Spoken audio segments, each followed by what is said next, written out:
So his ward did not extend into the ethereal plane. During the night, you were haunted. Your dreams were haunted. You had horrible nightmares, some of you, and you're unable to get any benefits of a long rest, as well as you had some of your hit points drained. Some of you guys had a clear idea of what may be doing this, and definitely not a foreign type of creature in this environment. Night hags.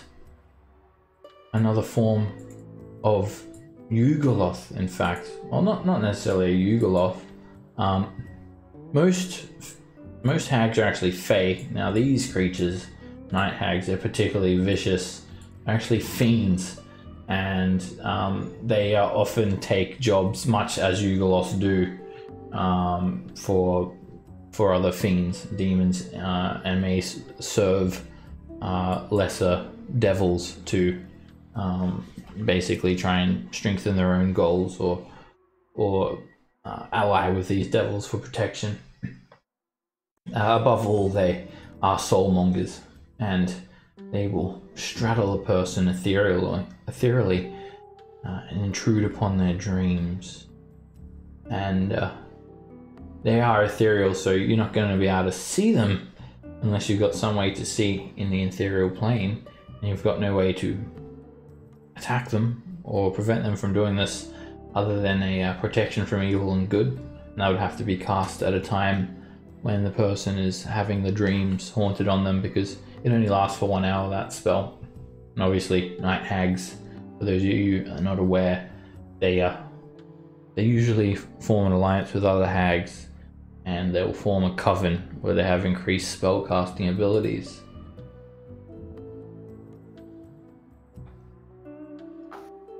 So you guys were left with a little bit of a decision to try and deal with these hags who could potentially haunt you for the remainder of your time here, or try and deal with them somehow. I've got a question. With my forbidden spell, and it should block access to us from astrals, ethereal planes, Feywild, Shadowfell. That's if somebody tries to astral project themselves into the forbidden spell. It prevents creatures from accessing the area by way of the astral plane, ethereal plane. Accessing the area. So that means, like, if they came out of the ethereal plane, then they couldn't access. They couldn't get inside the forbiddens, basically. Okay, but how can they cast a spell on us from the ethereal plane? They're not casting a spell. They are doing their nightmare haunting, and they do that from the ethereal plane. They don't enter the material plane when they do this. They take your dreams. Alrighty. If they had to, then they wouldn't have been able to haunt you.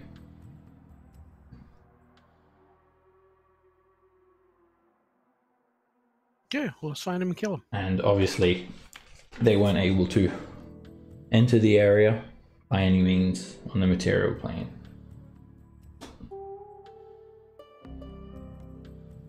I try to go ethereal. You can't imagine a coven of night hags would reveal themselves to a group of intrepid adventurers such as yourselves either. They're fairly intelligent creatures, and if they have been watching you for quite a time, then they would know that they don't stand much of a chance against you guys. So, is it unusual to be loved by somebody? Well, we already know that. Thought that too. That isn't going to happen with me, not with my wife, that's for sure. But is it unusual to parlay and negotiate with night hags? Or Well, they always want something. okay. Sometimes it's as simple as just wanting your soul. But Well, sometimes they may want payments in other areas. Maybe they want some babies. But you don't know. You're not going to know unless you can confront them. he's talking about night hags are known for eating children, I believe. though. He was saying the babies to take it one step further. Yeah. It's okay to eat babies, but I mean children, but babies, no. We that's just crossing the line. Children's okay, but not babies. So above all else, hags, they like to drain people's souls, and they carry around these soul bags. It's a pouch that's made of stitched together flesh, and they will absorb your souls slowly from the ethereal plane, slowly take your soul and stuff it in this bag until there's nothing left of you. Probably take quite a while for you guys with like 237 hit points and such. Yes. Yes. Very much so. So, does anybody know of a way to... I don't know of a way that we can get at them, at least not offhand. Does anybody have anything? If so, we might want to try to bargain with them, if we can figure out a way to do that. Anybody have a... Like, maybe we give them a crap ton of money or gems or something like that, or something. Yeah, I don't think they're So, interested in money, Jeff. with your spell though, Rocky, the one thing you can confirm is they didn't teleport in here. They must have traveled on foot. Well, then they must have taken some damage and been hurt as they passed through the barrier. They could have. But they are in the ethereal plane. Your spell's on the material plane, so it wouldn't hurt them on the ethereal plane. Okay.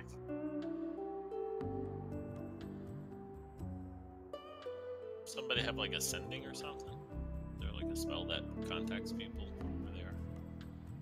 Well, if they're in the ethereal and they're watching us, I was thinking about like writing something with stones, like we wish to parlay. Do you guys just want to pop over to the ethereal plane and beat the crap out of them? If we had a way to get to the ethereal plane. I have plane shifts. Does plane shift get us there? Sure does. Well, we could just do that. Okay, so What if they're back now, though? Just, I don't understand. What do you mean? Well, I mean, they does don't anybody have have to access? stay. They don't have to stay there. Yeah. Does anybody have access to True Sight? Or if they, I believe see invisibility also works. If that's like... We have a lantern of revealing. Oh, there you go. Yeah. Seb, would that work? A lantern of revealing? Sure would. Let me have a look. I think it's usually only for invisible creatures. That's what I thought, but I could be mistaken. Yeah, it's only for invisible creatures. Yeah. Not that powerful. Yeah, it's only invisible. Mm-hmm. All right. Well then, let's see here. Seems like sending would be the. I don't know. Like I said, I don't know if we have access.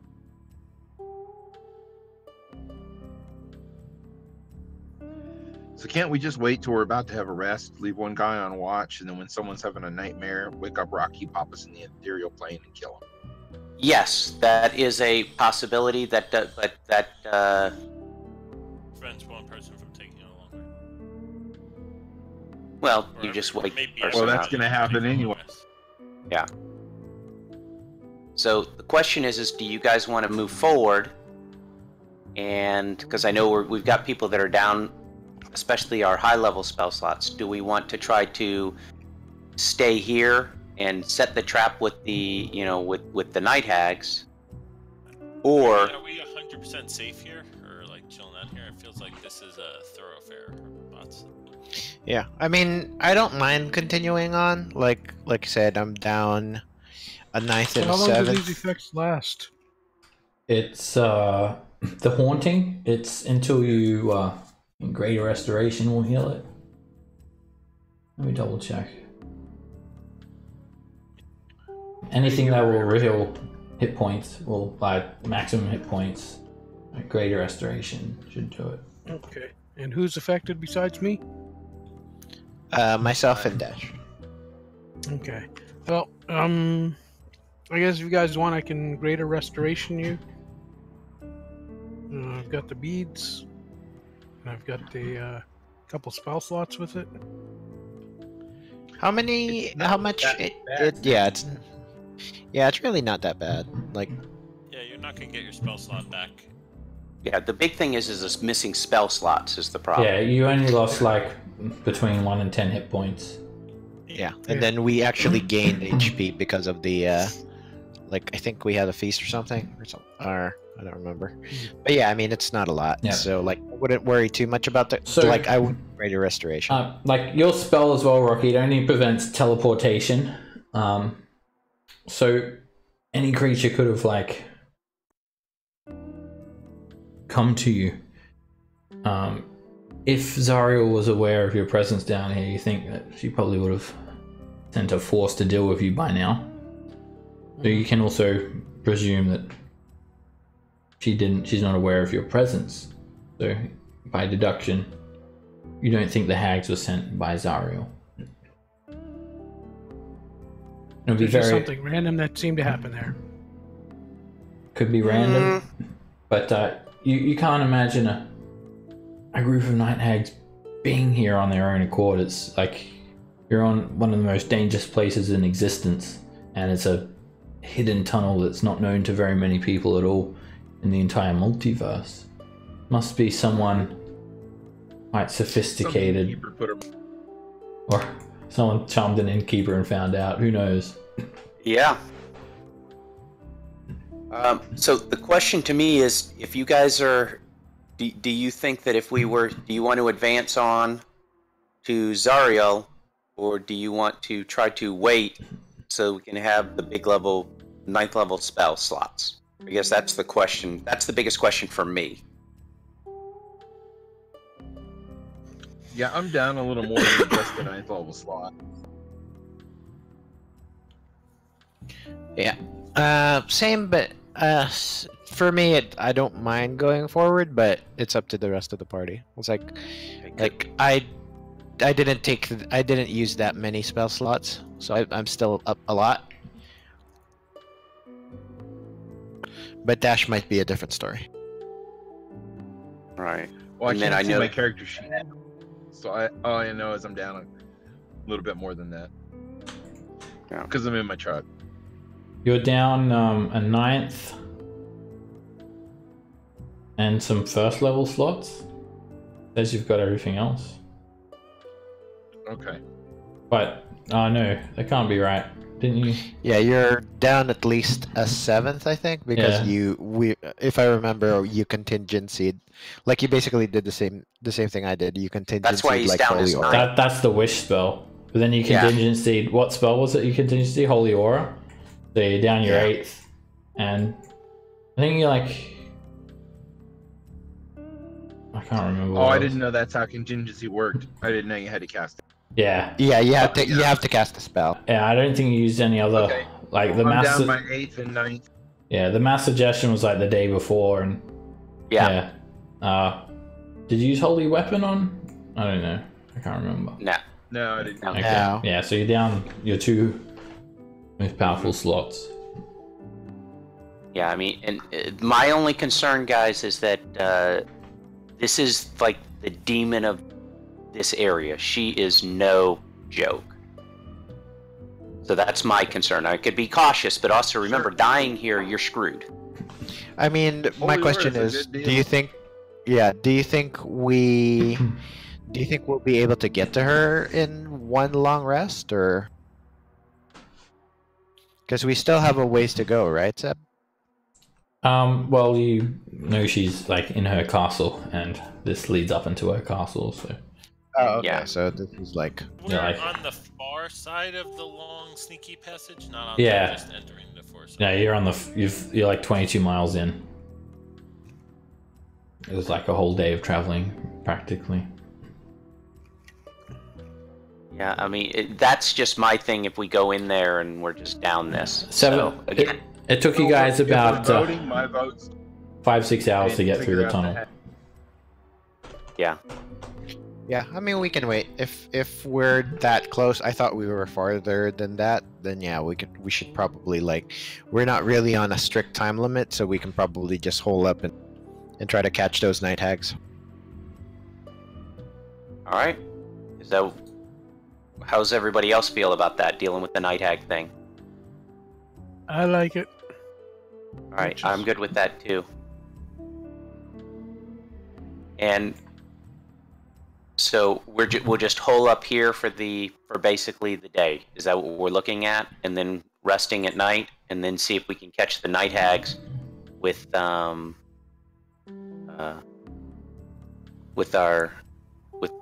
planar ship to the astral plane. Is that what we're thinking of doing? Yep. I think so. Yeah. Mahari, as you look around, you see something scratched near the base of the ladder, and like it looks like blood.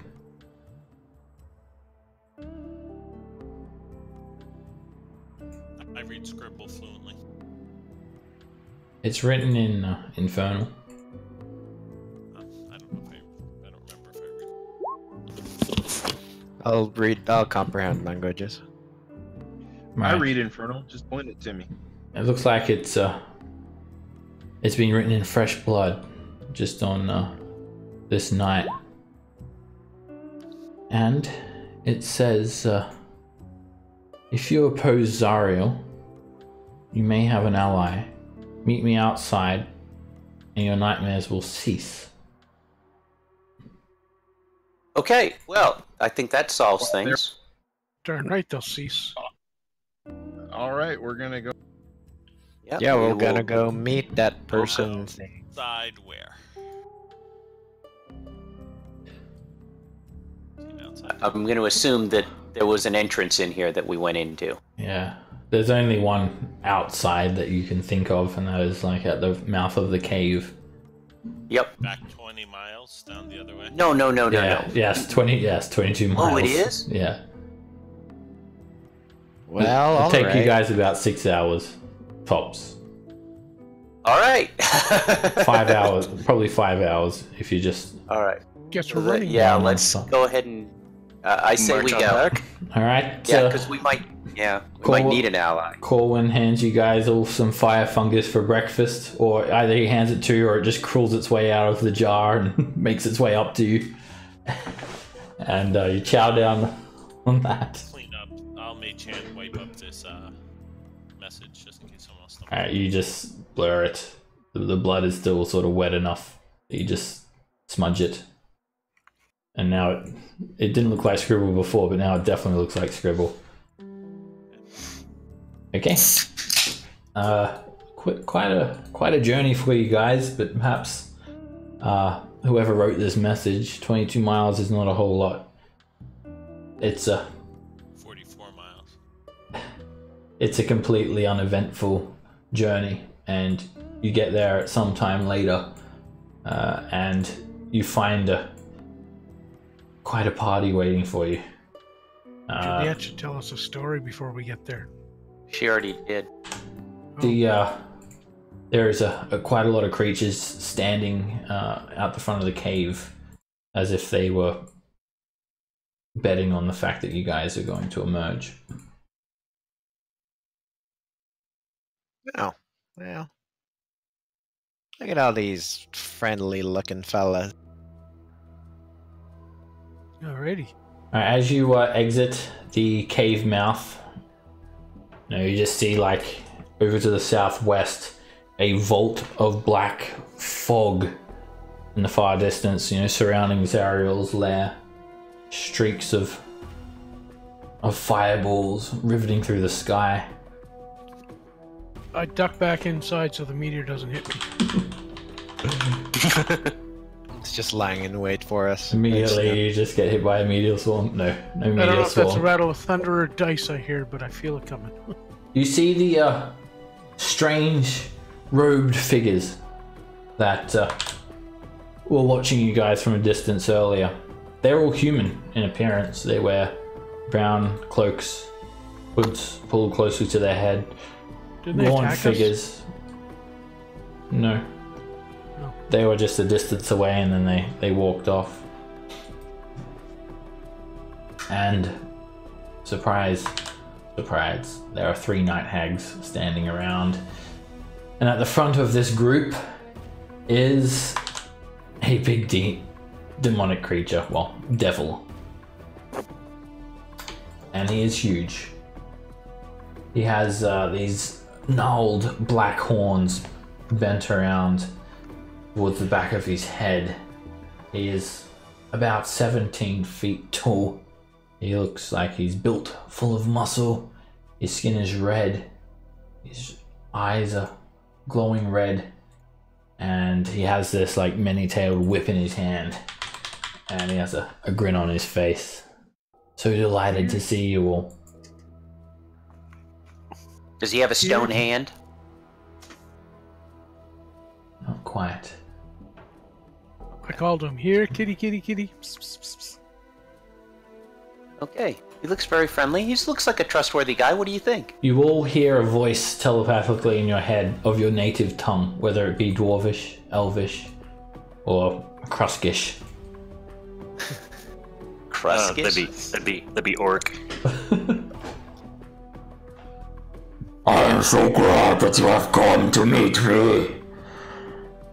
And these cultists step forward to like receive you.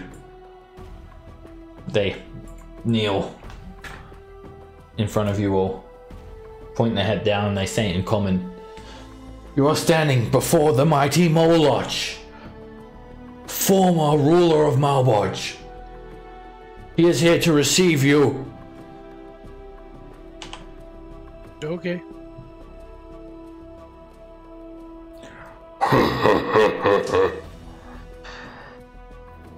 Did you have a nice sleep? And you just hear this, like, he just smiles, but his mouth doesn't move. You hear the voice telepathically, and if you try to approach closer, Rocky, cultists move into to block your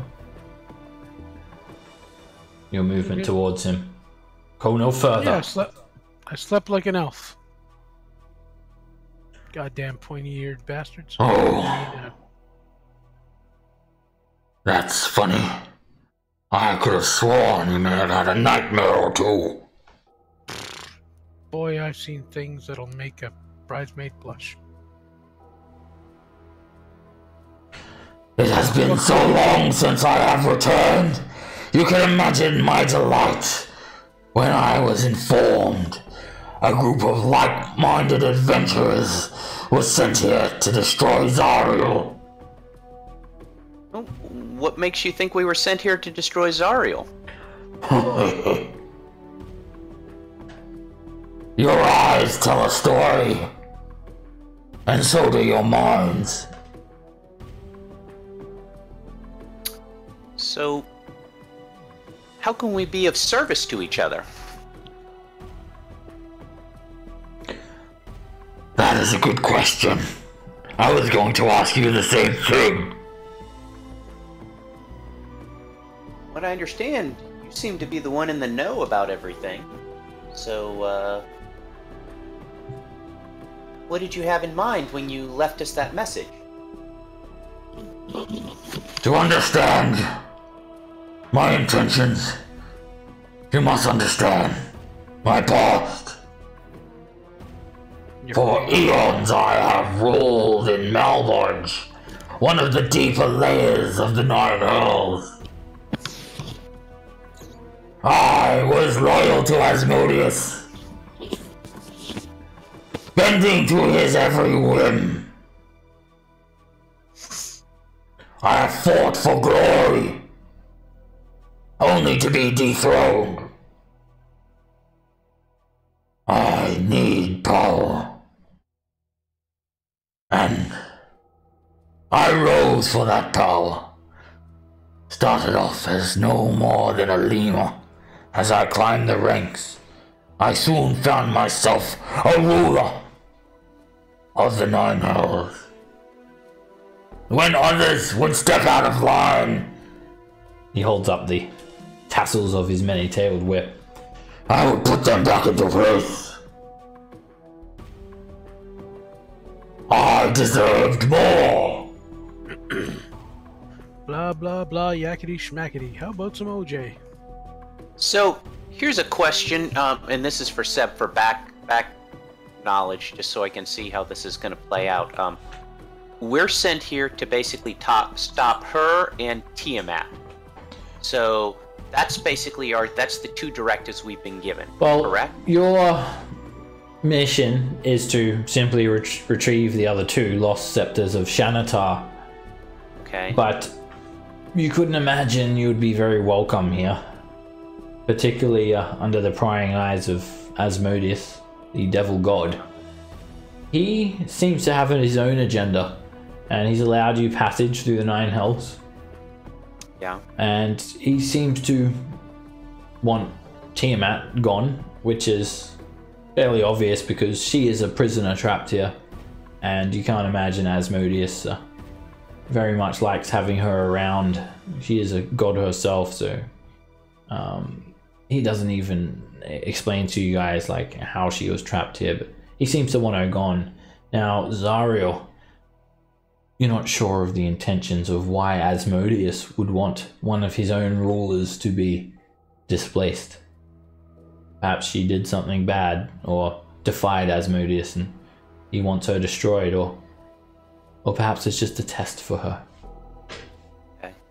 All right. He didn't I'm make just trying his to get intentions clear. An idea from our mission. And she has one of the scepters. That's my thought too. That's why she has one of the scepters, and we have to get it from her. As correct? you're like conversing, this one of the night hags sort of moves up and like is whispering in his ear. She like hovers up and whispers in his ear as he's talking.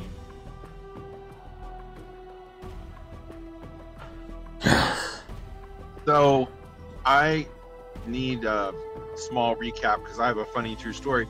Because I have my Discord playing through my audio in my truck, and I pulled up to a drive-through, which is owned by a bunch of Christian people that I know. And Seb started in on his demon voice right about that time, and so I had to. Oh, that's great. Christians. Yeah. Just make sure to yell out, Seb. Hail Satan! Hail Satan! Hail Satan! Yeah, Zach, don't tell him that you're playing Dungeons and Dragons either. Understand we're playing it. But she didn't quite get the grasp of what was going on in my truck, so I had to hit the volume down real fast. Just say I'm just negotiating with the devil. That's all. So Right, yeah, anyway. you guys found a note that said like, if you want an ally against Zariel, meet me outside. And you traveled back like. Yeah, I'm all good up to the point where you started talking in the altered voice. Alright, he's just sort of telling you guys a little bit about his history, and this night hag's like whispering things in his ears, and yeah, he says like he was one of the rulers of Malbolge, which is I think the 4th layer of the 9 hells. It's one of the layers of the 9 hells. But then it was and then yes, he was. And he says that he was responsible for keeping other archdevils in check, and then he starts talking how he thinks he deserves more, so he continues. Yes, Malagard, I know I should be the ruler of all the 9 hells. Yes, there's always a vie for power here in battle. And there are always spies. I vied to topple Asmodeus himself, and I almost succeeded, however. My efforts were thwarted. When Asmodeus learned of this, I was stripped of my station and sentenced to a true death. But he did not catch me. I teleported away. For many years I resided on Sigil, preparing for my return.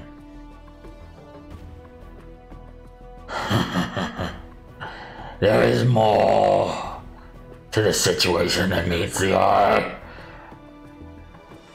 Do not be hasty in your decision.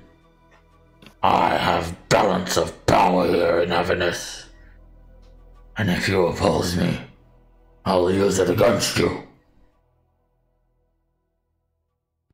Well, I mean, I don't think we're opposing each other necessarily, but again, you've spoken of an alliance or like a mutual helping each. What exactly do you propose?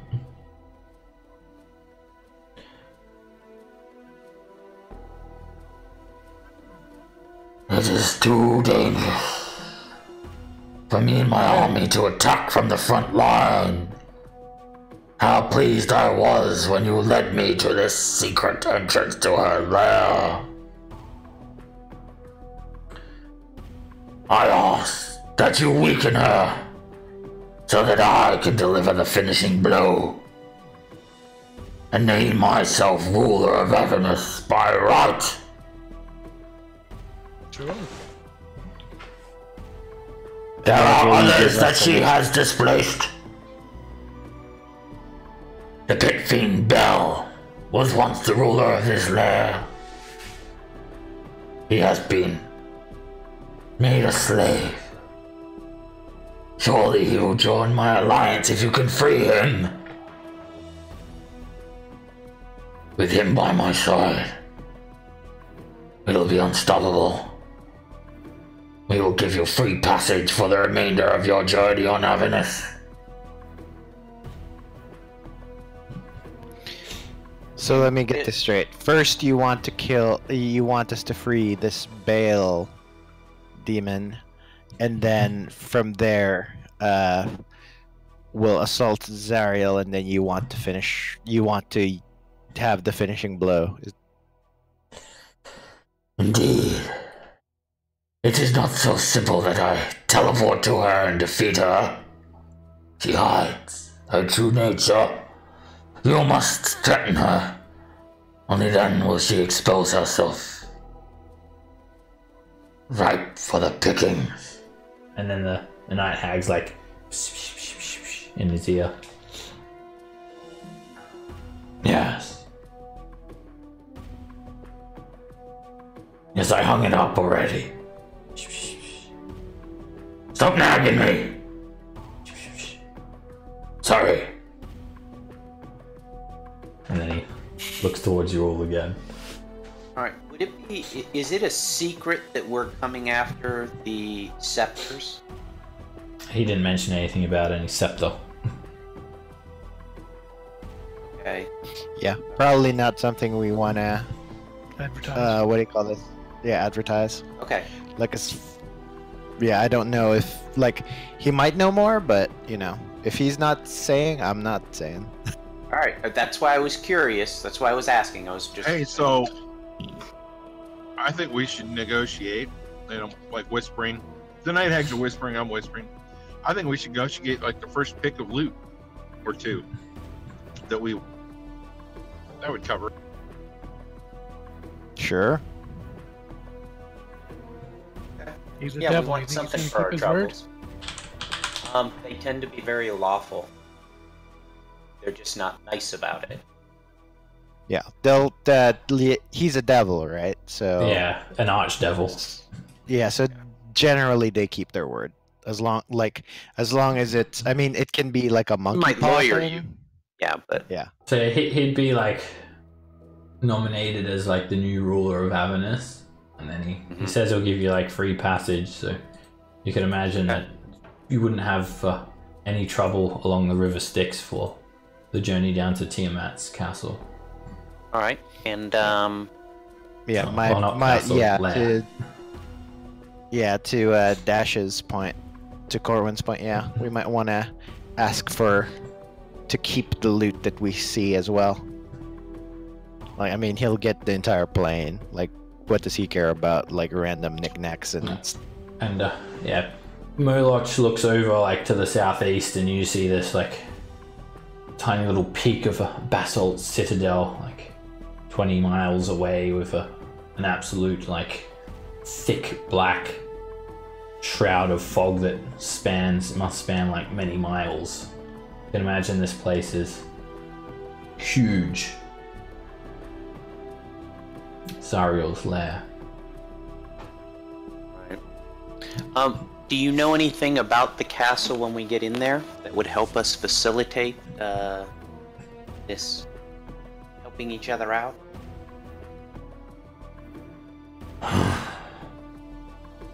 It's been 42,000 years since I've been there last. It's like so it hasn't been that long for you then? If I remember. You always hear the sound of screams and the stench of burning meat from many, many miles. The smoke you see comes from the burnt flesh of tortured victims. Okay then. You are Anything smart else? to approach from this secret tunnel.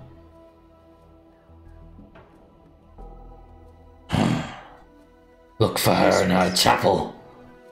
Chapel. There you can expose her. I can Yeah. imagine Bell is kept somewhere in a cell. Be sure to free him first, so he may join me. Speak of my name. Speak of my uprising.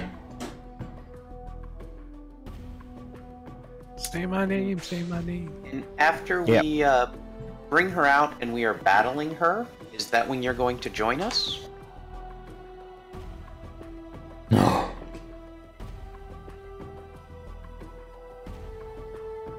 I will enter to deliver the finishing blow. And I'm sorry, did we agree on that we would get pickings from the treasure for our efforts? No, we haven't said it yet. We were just Okay. talking about it amongst ourselves, so we wanted to bring it up. All right. You puny little mortal. You always surprise me. Hey, I mean, Surprise. the way I see it, you're getting an entire plane. We're just asking for some little knickknacks and stuff on the. If you think she prides herself on trinkets and baubles, you may want to rethink who you're dealing with her. Her true treasures come in the form of the pacts that she makes, the power that she controls. And we're not interested in those. We just want loot. So there's no skin off your nose for agreeing. Huh. I too have no use for these little baubles. Keep whatever you go. find. They mean nothing to me. Then I believe, unless my other companions have anything else to say, I think we'll have. I already got this awesome whip anyway, check it out. And he like whips it, Yeah, that's- like sparks come off of it. Pretty cool, Yeah, huh? that's pretty cool. Yeah, that's pretty cool. That's a very cool whip. Thank That you. reminds me when the Pink Ranger got away. Shockingly cool. So I asked him. So was it? So were you the one that basically made her run in that battle yesterday? No. That is another problem. Do you have any idea what it is? There was a great disruption in the Shadowfell. Mother God has told me. And he gestures towards like the night hag, whispering in his ear when she mentions, or it mentions, when he mentions Malagard, as if the night hag's name's Malagard. There was a crack in the weave. Disruption that bore life to a terrifying superweapon that rose up out of the ground in a city known as Evernight. A weapon assembled by the demons that crawled out of the very many layers of the abyss. Some say the abyss is infinite. Some say this weapon came from the very lowest layer. How can that be? You'll believe it if you see it.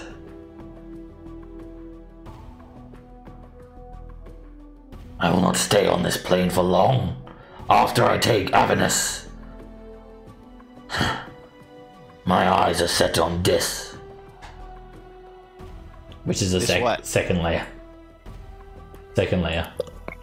Displane? I will head to the gates of Malparans and travel to Dis, and I will crush each and every archdevil until I reach the man himself. In Nessus. Well, have fun with that. Thanks. Just remember to use your cool. What, this one? Whoosh. He whips it again. Hell I asked him one other question about when we're in there. You said that it's going to smell like meat and everything like that. Are there any psychological effects we should be aware of, or special traps or anything against intruders? Zariel is a very different being from when I first met her. I'm unaware of what tactics she will use. I know this. Asmodeus does not pick his archdevils lightly. She is the archdevil for a reason. Head for the chapel. Avoid as much combat as you can. It will only weaken you. Well, head The towards the true cellar battle first. is with her. We gotta sit. You said to free the pit fiend first, though, right? Yeah. Ball. Ball. Yeah. Liberate him! All right. All Then right. I think we are set. Anybody else have any questions? Yeah, are you gonna get rid of this, this affliction that some of us have? Oh, that? Oh no, you're gonna have a sleep for that. Alright.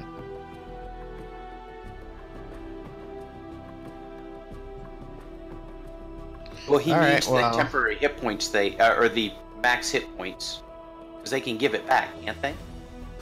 You'd have to No. take a long rest or get greater restoration. Oh, okay. All right. All right. Are you guys So- good for us to head back? Should we walk back in 6 hours to where we were and try to rest again? Yeah, I guess. Yeah. Yeah. And all right. So my understanding, guys, is our goal will be to try to find Bale. Which, if we're does he know anything about the ladder? Like, how long are we gonna have to climb up that ladder until we're actually in it? Do you have any idea? I was never even aware this passage existed until I found you all. Thanks to Malagard. Yes, Malagard, I hung it up. Stop nagging me about the dishes. Hanging up dishes. Okay. All right. Then free the pit fiend. Head towards the chapel. Fight Zariel, and then that's it. Yeah, Or we got weekend. it. So then you can come in and add the finishing blow. Correct. Yep. Indeed. So he can And kill you're stuff. gonna It's- know, or is there some signal we should give you? Do we call your name? You will be watched. And then the night hags, they disappear. Okay. You'll save look the creepy. cheerleader, save the world. Yep. Save the cheerleader, save the world. Right. All right. Then is everyone good moving forward? That'll be our plan, and we'll be all rested up and try to go find the chapel. Mm-hmm. Sounds good. Yep. All right. So I was just thinking, if we get a chance to the first fight that we have, maybe if we might be able to get somebody, make them our friend, so they could tell us how to get to the chapel without fighting any other people. Just a thought.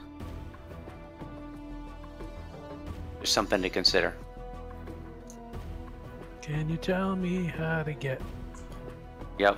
Alright, you guys Alright. will travel back all the way through the tunnel, and it start to get a bit weary, and you guys are looking to take another long rest. Yep. This is familiar. I think we've been here Yeah. before. Yeah, why am I having deja vu? Wait, where did I Again. did I move I'm it? so tired. We walked like 2 marathons. I'm just gonna put your tokens on this map. We did. Go ahead Get and armor. you guys will need to make a wisdom save.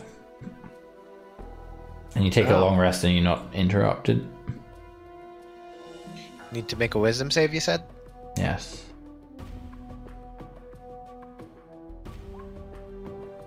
We're at advantage advantage, right? Well, is that everybody or just those who haven't already been corrupted? Everyone. Everyone's got to make a wisdom save. And we don't have the advantage because I didn't have a spell for breakfast this morning. We took off before breakfast. Alright, 1 second. And Ivan doesn't affect you. Doesn't affect what? you. It does. Okay. I'll make yours for you as well, Dash, if you're here. Okay. All right. And actually, everyone needs to make another wisdom save. This is for the pervasive evil that's slowly corrupting you for being in Avernus. Because you didn't make one the night before either. And every night you struggle, it's harder and harder to resist. Maharu, you I'm gonna try again. okay. You're okay. You managed to resist, yeah. Again, as you sleep, you just feel like your mind being twisted towards evil ends. And you feel yourself slipping, Maharu. These horrible whispers and voices are just telling you to commit the most evil acts that you could imagine. And you almost fall prey to them, but you pull away. And you're okay. Ivan, you on the other hand, you are not so lucky. You've tried to push away these thoughts every night, but you finally fall victim to them. And your alignment changes to lawful evil. It's already been lawful evil. Was it? Yeah. Oh, That's yeah. why I asked if it was for people that. Oh yeah, that's right. I just said that to you before. Now you're like really lawful and really evil. Yeah. Shh! Don't give it away. Don't give it away. And I need to make another one for Corwin. Now, if I think anybody he is, would probably use favored by the gods on that. He would definitely, being his divine. Yeah. if anybody feels succeeds. they're like, can't handle their thoughts or something, just let me know, and I can have my God bless you and atone and put you back on the right mental track. Yeah, you definitely notice some changes now, Rocky, with like some party members. Like maybe their attitudes or the way they behave. You start preaching to them. That's right. Be good, or else I'll smack you. Does anyone care to atone? You're talking about the ceremony spell, hey, Rocky? Yeah. Eh.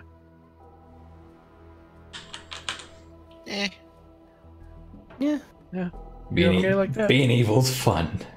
And it's not my job to change you, but if you decide you want to, We'll Don't talk worry about about it later.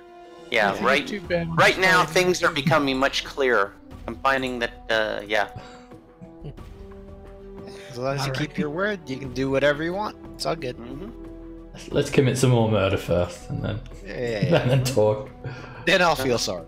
It's later. like being This is Christian. definitely a Do place whatever for the hell you strong. want. It's like being Christian. Do whatever the hell you want, and then at the end say, "Oh, I'm sorry," and you get in. Hey, all right. So Let's go do we find get do we get the long rest? Yeah, So- you guys get a long rest. There's like, although you're in one of the most dangerous places in the multiverse, you're also in one of the safest because like no one knows about this secret tunnel. Like it's very obscure piece of information. All right. Also, guys, And, Yeah, remember that time we walked down the tunnel and then we walked back? That was really good. here's a That was hand, fun. here's a handout with some devil stuff as well. This is what it may look like if you're going through the front grade of Darkspine. Yeah, I should still have the contingency, Seb. Contingency last 10. Yep, that's still on. And there's also maybe like what like the exterior of Darkspine may look like with all of the burning souls rising in the air. Some cool artwork that I found. And maybe this one too. Just around the surrounding area. Maybe this is like a burnt out chapel, like beyond this gout of smoke. Is that kind of what we think we're supposed to head towards? Yeah. Alright. Okay, so I guess I was envisioning the chapel inside the fort. You know, like you have a chapel inside a hospital type of thing. Yeah, you could imagine like it's just a massive basalt castle, and the chapel will be inside. Okay. Here's some cool artwork of Asmodeus as well, just to, if you guys remember meeting him. And Alright. I think I've given you guys all of the artwork. I guess this is some artwork like about Bel, how he used to be like the ruler of this lair, a powerful pit fiend warrior. And when Moloch was talking about like approaching the gates of Malparens to head to Dis, which is somewhere you guys probably don't want to go. And Moloch also wore a necklace with like an emblem on it, and that's all the names. That's the name of all of the layers. Avernus is the first one, then Dis, Minoris, Felagos, Stygia, Malbolge, Madadnini, Cania, and Nessus is where Asmodeus lives. There's also a symbol of the respected symbols, and if you look, it actually is a time when Bel was ruler of Avernus. It says all the names of the actual the rulers: Lord Bel, Dispater, Mammon, Belal, Levistus, Glasia, Basilbub, Asmodeus, and the name that's too small to read. Interesting. Mephistopheles? Yeah, that's it. Mephistopheles. I loved him in Cats. And also some more devil stuff. So if you remember those 8 pit fiends, I would say that Moloch, maybe like if you didn't already have like the information about like the 9 hells, that Moloch probably fills you in on that. I think I gave you guys some lore about Avernus and the 9 hells. It's in the campaign forum or something. If not, I'll post it there. The Dark 8 are 8 pit fiends that rule by Asmodeus' side. Okay. Yes, I gave you this information about the Blood War here. Yeah, I read all the Blood War stuff. It was interesting. Okay, you guys are ready. Should I move you up the ladder? Yeah, so before we go, I am... Oh yeah, we're gonna do, let's do the Heroes Feast. Before we do that. Alright. And then also, who does not have a fire resistance, by the way? I don't. Okay, so I am handing out potions of fire resistance. Remember, they only last an hour, so we want to wait until we're actually in the place to use it. So we've got 6 of them. I actually have fire resistance, so I'm good. Who else needs it, though? I think... Because it'll... You do? Okay, well, I know you can make yourself immune, can't you? For an hour? I can. Juliet. Oh, I'm sorry, I got voices confused. Alright, so who needs... Krusk needs one. I know Rocky needs one. Yeah. And then I know Corwin will need one. Who else? And then Maharu, do you need one too?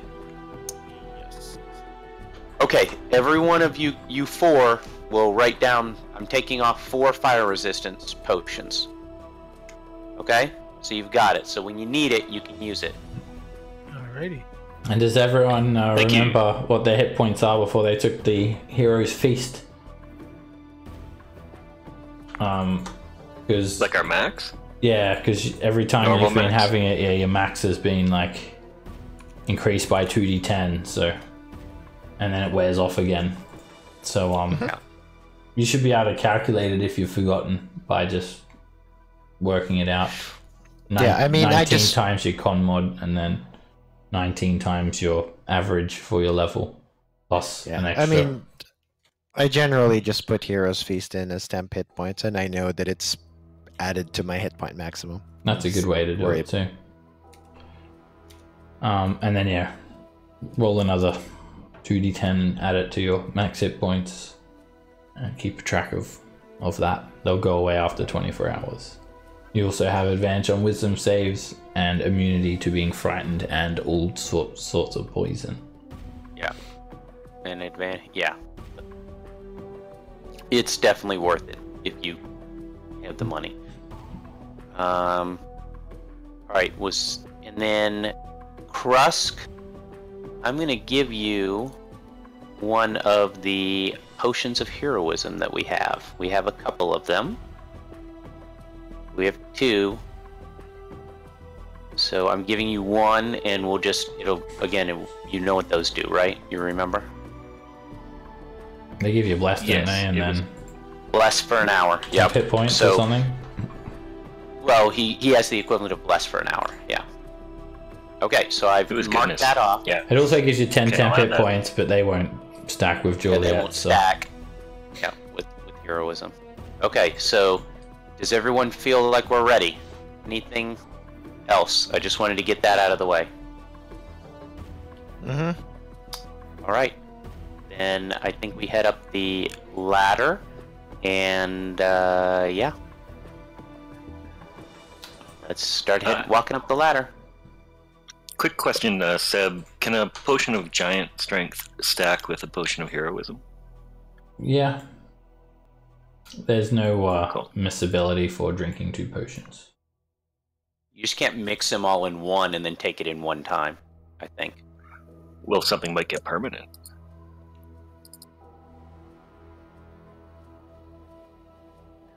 At Okay. least back in the day, that was a thing. Used to be, there was like a very rare chance one of the potions effect could be permanent. They- Back in early rules. Yeah, there is like an optional rule for that. Potion miscability. So, you guys are climbing up? Who's We are going climbing up. first? I'll go ahead. Yep, I think that is Maharu. Oh, that would make more sense. Yeah, It's a to very make big sense. ladder. You could fit like 4 of you like on one rung of the ladder. Yeah. So you could actually go up like in 2 different rows or single file or however you go up. Just assemble yourselves appropriately. Yep. Well, Kresk, don't do we forget wanna- you have. Kresk, don't forget you have 24 temp HP. Uh, oh, yeah, you get 24 Okay, so- temp hit right. points and you get max from the hero's feast. 2 different types of hit points. Yep. Alright, I'm gonna Sweet. just say that Corwin is like, Yeah, I'm trying to text him right now. he One ate some second. bad fire fungus, so he's not feeling too well. And he'll catch up. He knows Maybe the that Christian you're about to go. punched him. He knows you're about to go fight Zaro, but I mean, this stomach cramp is it's too bad. When the Christians lynched him, they're doing an exorcism. We just turn, Yeah, they've got him down, pouring holy water down his throat. we give him a bottle of air and toss him in the portable hole. Yeah. Yeah, that's a good one. Alright. do we want Maharu to like scout ahead so we don't reveal Yes, ourselves? please. Till Alright, the ladder actually like climbs up like a long time. It's like a mile long. You just keep going up and up and up and up and up and up. And it gets smaller and smaller and smaller and smaller. And eventually it sort of changes to like a chain ladder. A rusty chain ladder. And you can make a stealth check, Maharu. of course, there's nowhere to visibly hide yourself on the ladder if someone was looking at you. But you can approach as quietly as possible and try and cling to the shadows, basically. Yeah. Is it, how illuminated is it? There's no light whatsoever. Complete darkness. You start to hear the sound of churning water now. I have advantage too from the boots. Okay. You hear the sound of like running water, and then it, like, the walls are very rough hewn now and cavern-like and slick with moisture. And you just hear this pouring waterfall coming from your left. And you start to see a landing now. I guess it would come into view when dark vision comes into view. 60 feet. You've got dark vision, right? I do. Okay. So yeah, you're 60 feet away from the top of the ladder, and you'll just see black at the moment. Actually, no, I'll just give you your tokens. Baharu, are you an elf? No. What race are you? I'm a human. You're human? Okay. I get it from my shadow one. Right. Okay. I thought you were human, so that's what I was doing in my head. I was like, how do you get it? Okay. Yeah, he's a shadowy kind of person. That'd be. He is, and It wouldn't make very much sense if you're like a shadow dude that couldn't see in the dark. Alright, Yeah. so at this stage, Maharu, like, you know, you're being as quiet as possible, and you inform everyone that the ladder comes away now. This stream that runs through the Stigmaris Mountains sort of just seems to meander through this natural cavern to the west before tumbling down into a great chasm, and it's like this shaft is just so long, like you were just feeling like tiny little sprays. That's how much the water had dispersed by the time it sort of reached you guys when you first noticed it, and now it's more of a roaring waterfall, and your own voices are barely audible over the roar of the waterfall. To the north of this chasm there is a ledge partially hidden by a spur of rock. So we're behind the waterfall right now? No, you're actually 40 feet away from the waterfall. Oh, okay. Okay, you can see the map now, right? Let me recenter it. Yeah. So you're coming up the ladder here, and this is the waterfall, and this is the ledge. Okay. So I'll climb up and peek over the top of the ledge. Alrighty, you peek over the top, and you like literally just see like a pit fiend standing there. Twang.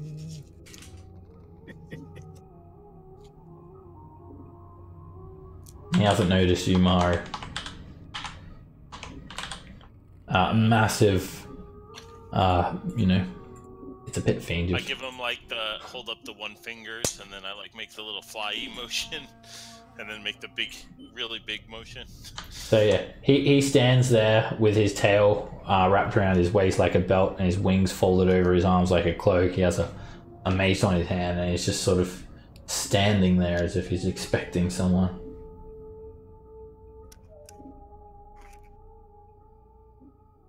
And it's probably not us. And you're all like, yeah, holding onto the ladder.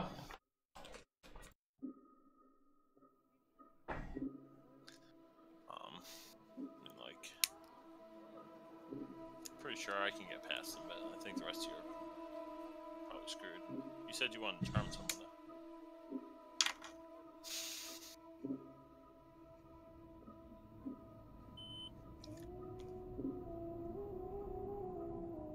So, what do you guys plan?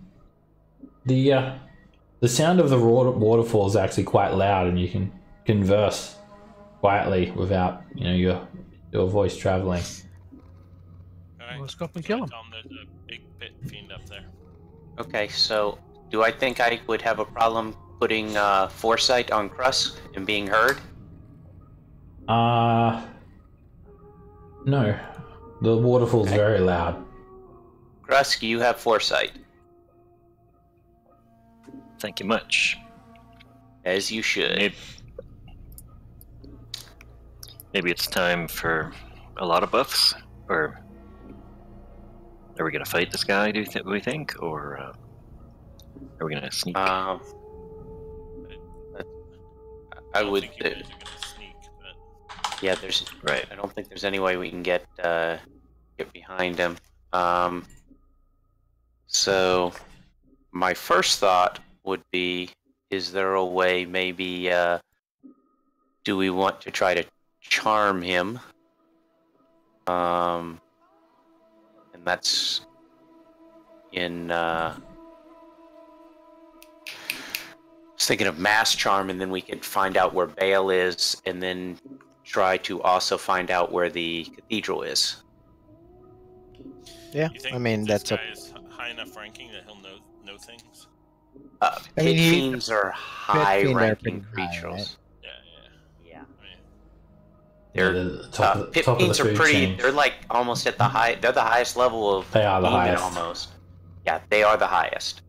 And it is no little thing. Well, it's a good And- chance for us to test Alright, ourselves. just as you like duck down Maharu, you saw like his eyes glaze over or something. His eyes grew red, and this little like sheen went over them, and just quickly before you ducked away. You're not sure what he was doing. He's definitely doing something though with his So eyes. my next question was going to be: would we know if that is Bell? Is what? You don't know. You're Does it- kind of racist like that. All pit fiends look the same. Yeah, and Belle wears a yellow dress and hangs around with the beast. Well, exactly. Yeah. From what you gathered, Bell was a prisoner here. This pit fiend Right, looks but free. Okay, that's what I thought. I was just making sure because that would just really suck to do this elaborate thing, kill it, and then find out that it's Bell. So Yeah, I mean, so are we charging in and killing this guy? I don't see us getting around it. Then we should start charging in let's and just killing see this what guy, happens. I guess. Okay. Do you want to try to? We can try to charm it, although I don't see that us being very lucky with that. If not, then we just run up and. No, Try the to- charmer is yeah. Corwin. As Yeah, I you know. look up as well, this shaft just continues as far as you can see. It does narrow a little bit. Yeah. But the ladder doesn't go up any further, right? No. Yeah, but most of us can fly, so. I think I'll drink this potion of fire resistance. Okay. I think that Yeah, guy that might is probably actually be. fiery. Yeah. Yeah, good That idea. lasts for 1 hour. I think I shall as well, just in case. All right. Yep, I'm going to pop. You you grab the potion, Rocky, and then you realize you're not holding on with any hands because you got shield in your other hand, and you fall and die. Okay, I'm just joking. next character. All right, you Yeah, pot yeah, up. I'm going to pop 2 charges of the Barrack Receptor to become immune to fire. Okay. That lasts for an hour as well, I think. Yep. And how close are you getting, Maharu? I'm about 10 feet over the edge. Alright, he detects you immediately and just sort of flies up as if he's able to detect you somehow, despite how well hidden you are. And Well, he flies up like he gets maybe 10 feet above the ground before you guys are aware of this, and you see him, Maharu, and then it's on. Like Donkey Kong. Okay. Yeah, and I think that triggers my. By I the think that senses? triggers my. Yes, also my contingency. So I get the. Wasn't it like So I if get you're the surrounded 7. with a few creatures or something? I think it was 3 creatures. Okay, if it's 3, then it's not. Yeah, it's only just It's it's only a single pit fiend. Okay, then that's fine. and 2 rats scuttle in. No, I'm joking. Oh no! I mean, if Alright, they're so hostile rats, at the moment, everyone's on the ladder. You've got 1 hand on the ladder and 1 free hand. You can fly or whatever you need to do, but Right. you're going to be 60 feet below this pit fiend. So, I would say Crust is 60, and then Ivan's 65, Rocky is 70, and Juliet is 75. I'll use a little web icon to say that you're... No, I'll use a little icon to sort of dictate your heights. I mean, I can just let go of the rope if that becomes an issue. Yeah. Yeah, all you can fly. So, Ivan, get up there. I prod him in the butt So with my can I hammer. fly to the side right here and then be able to see him? Like fly Yeah, up? 50 he's like 10 feet up, so you can... yeah, if you're like within line for dark vision, then yeah, you can see him. Okay, and then go ahead and I'll bonus action put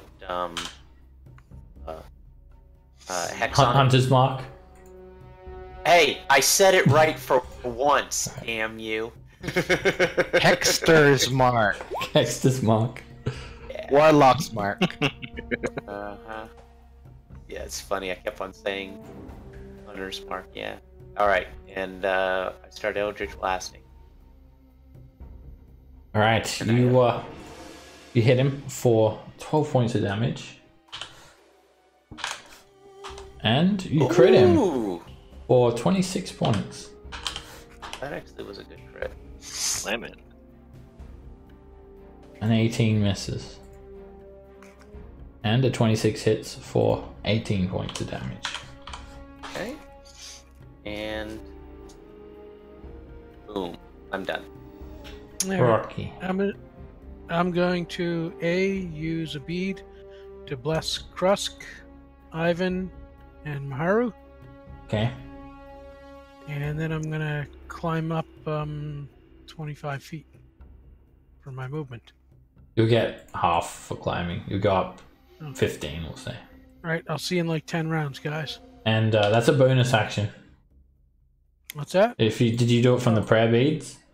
Yeah. All right. So sorry, it was you, Krusk, and Ivan. You said No, Ivan, Krusk, and Maharu. he is too far for bless. He's like Beyond 60 60 feet? Is it He's 60 like 10 feet? or 15 feet I down. thought it was 30 feet. Oh. Bless. 30 feet. Oh, okay. All right, then I'll do Juliet. She can Hey. Okay. Everybody else has. I mean, Wow. I feel so holy. Wow. The pit fiend just flies up and then, well, actually flies down 10 feet using 20 feet of movement and just glints his eyes at you, Maharu, and reveals his sharp fangs. His wings are spread out and his tail is still wrapped around his chest like a Saiyan. And he just has this like... It's not dark vision though, right? dark, Vision, probably the dark vision. he's got like...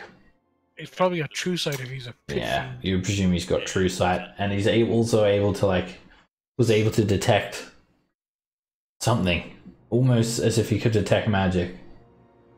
Or life But essence. we're not saying anything for certain. And he just swings his mace at you, Maharu. It hits for 27 points of damage. Yep, fire resistance. Maharu has fire I resistance. don't have it. No, I don't have it. Oh, Alright. I didn't take a potion? After that happens, as he's grinning at you, there's just like this disgusting black liquid just dripping and forming at the bottom of his chin.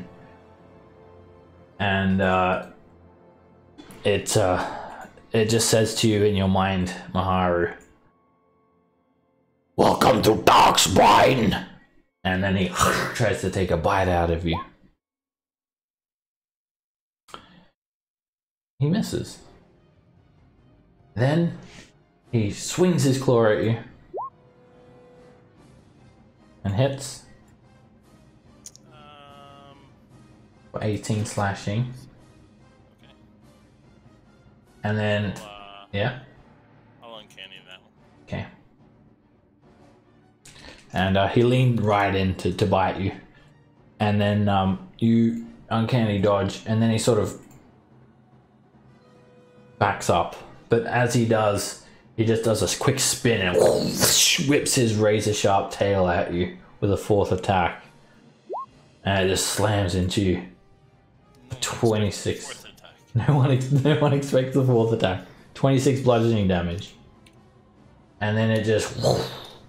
It uses the remaining 40 feet of its movement to travel up 40 feet. And we're going to use like this level here as a basis to how high people are.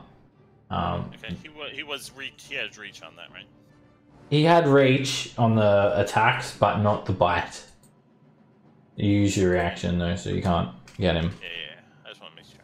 Yeah, he the mace and the claw he had reach, but he had to lean right in for the bite, and then he moved away and had reach on the tail. And that's his turn done. He's like 40 feet up above this level. Maru. Okay, I will go 10, 15. And you said he's 40 up? Yeah. Okay, It'll cost you, if you were 10 feet down, it'll cost you 20 feet to climb up here. Climbing is half movement. Alright, I guess I'll just link him. An 18 narrowly misses. Oh, there's nothing. This is just a cave here. This isn't a door, or no? No, it's just like a dead end. Okay. I'm gonna go in here and try my best to hide. Yeah. You can hide it in the terms of getting cover, but you won't be able to hide as in being hidden. Okay.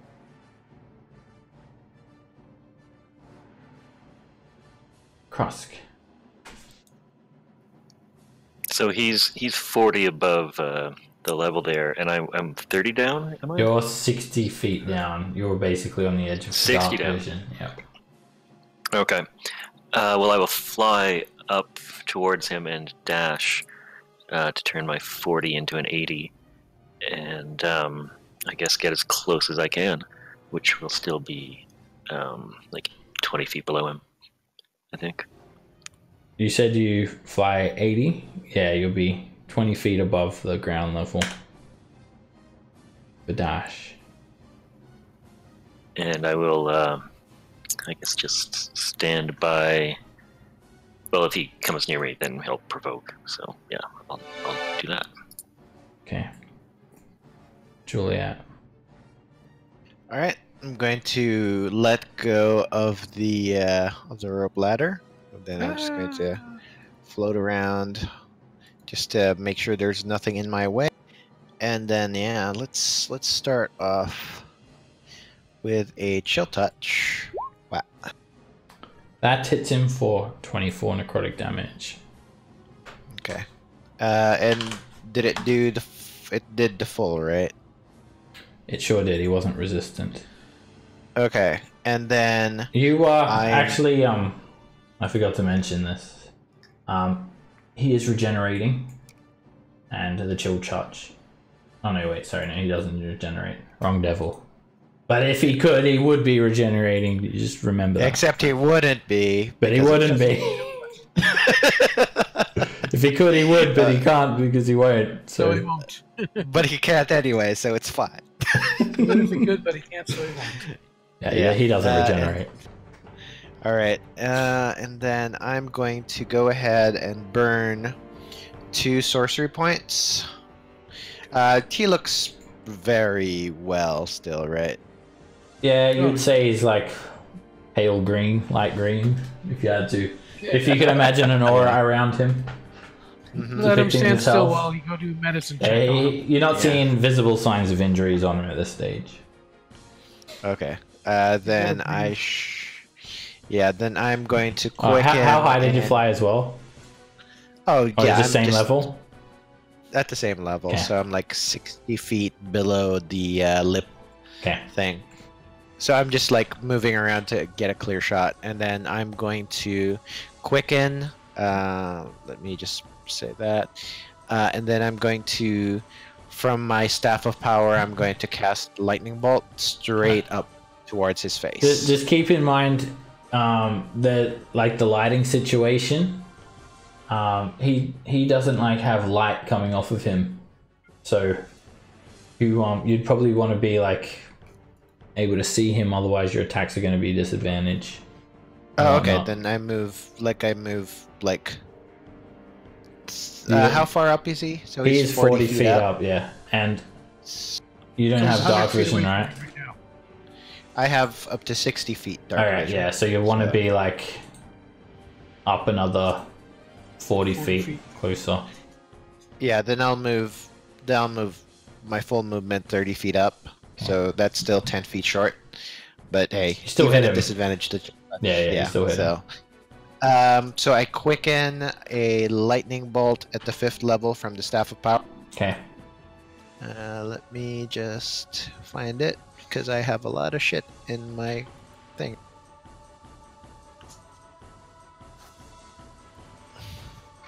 Oh, it's saying. Yeah, it brings up the spell card. They haven't like made it. It should be what 10d6.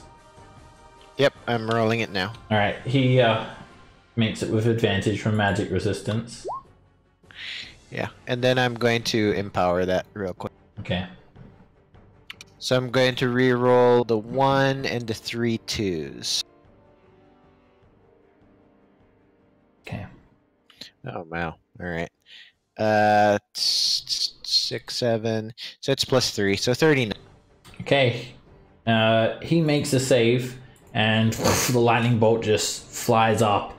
It sort of he like just turns his body to the side, and it sort of goes past him, but all the arcs like catch onto him and shock him for 19 damage. He doesn't seem like resistant. You just see this bright flash of blue light just illuminate the shaft like for another couple hundred feet before it just sort of closes in above like the shaft itself. So. All right. That is my turn. Boop. Ivan. So, I will. What do you had when I flew up? Where's my? So where am I at you're right now? 90 feet away from him. 90? He's 40 feet above Yeah. this level, and you're 50 feet below. Okay, move me up 50 feet. Okay, I'll be. So then, you're on the level. so I can see him now. I get. Paralyze him. Yeah. I go ahead and blast him and nuke him now. Okay.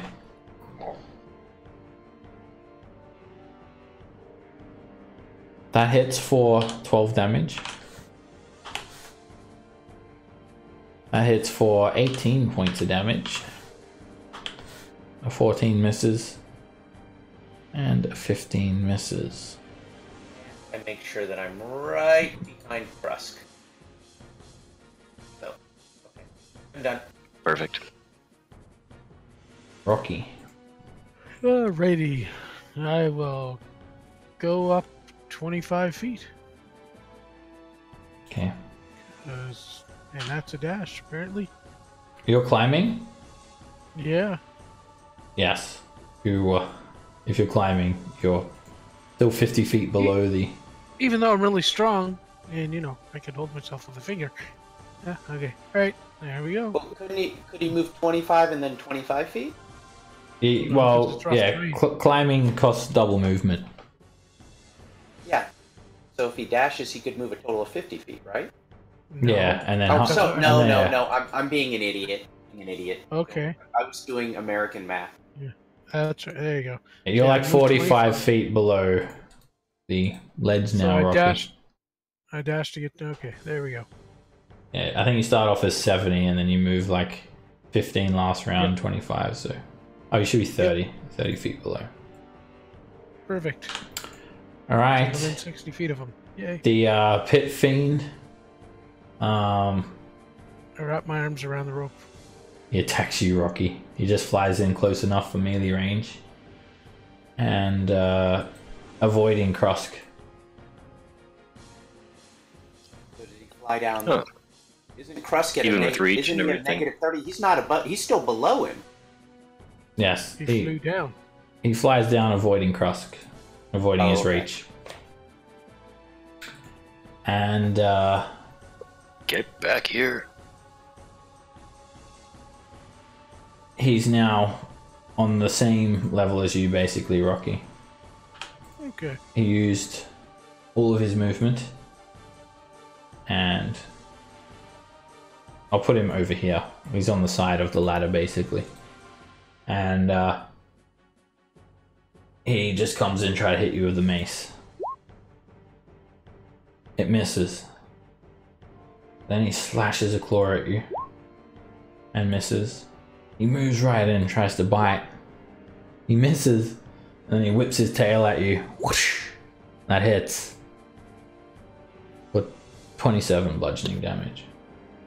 All right, and I'm gonna give him 16 back. Alright, you rebuke him, maximizing it with a channel divinity. He makes a dex save. And it's not magical. So he doesn't have advantage. And he should fail that, right?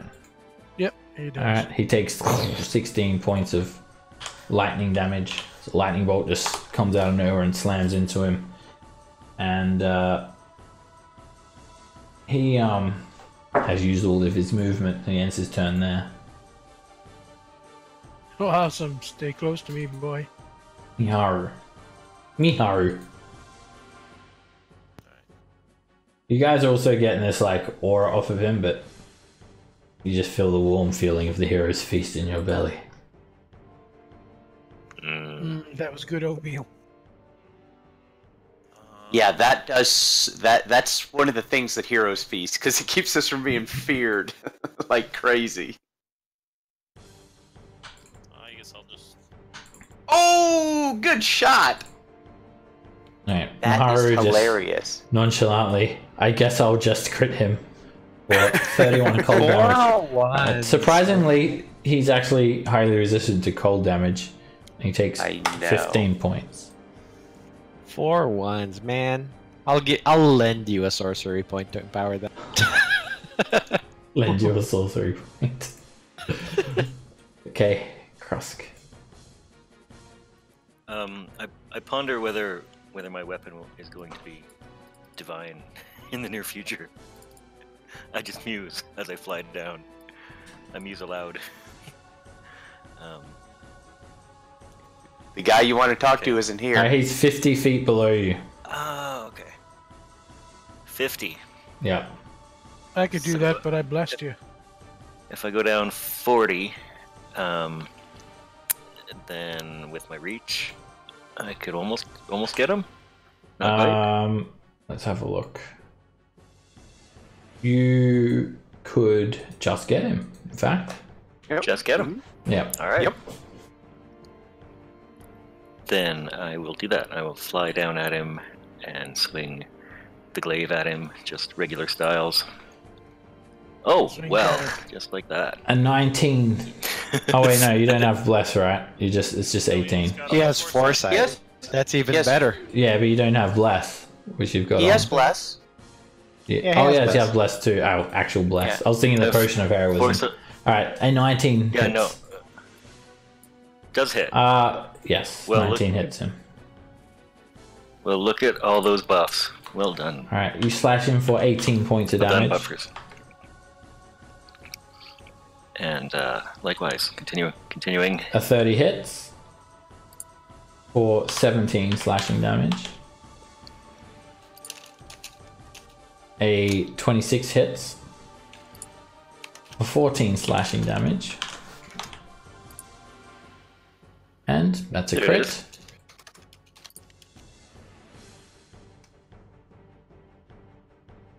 The suspense is killing me. For 23 slashing damage. And then a 5th attack. Well, I'll try the Great Weapon Master. As a bonus action, you hit him. For 26 slashing damage. The Pit Fiend is Pit fiends aren't that bad. They're 3-round creatures. badly injured. Oh yeah? Okay.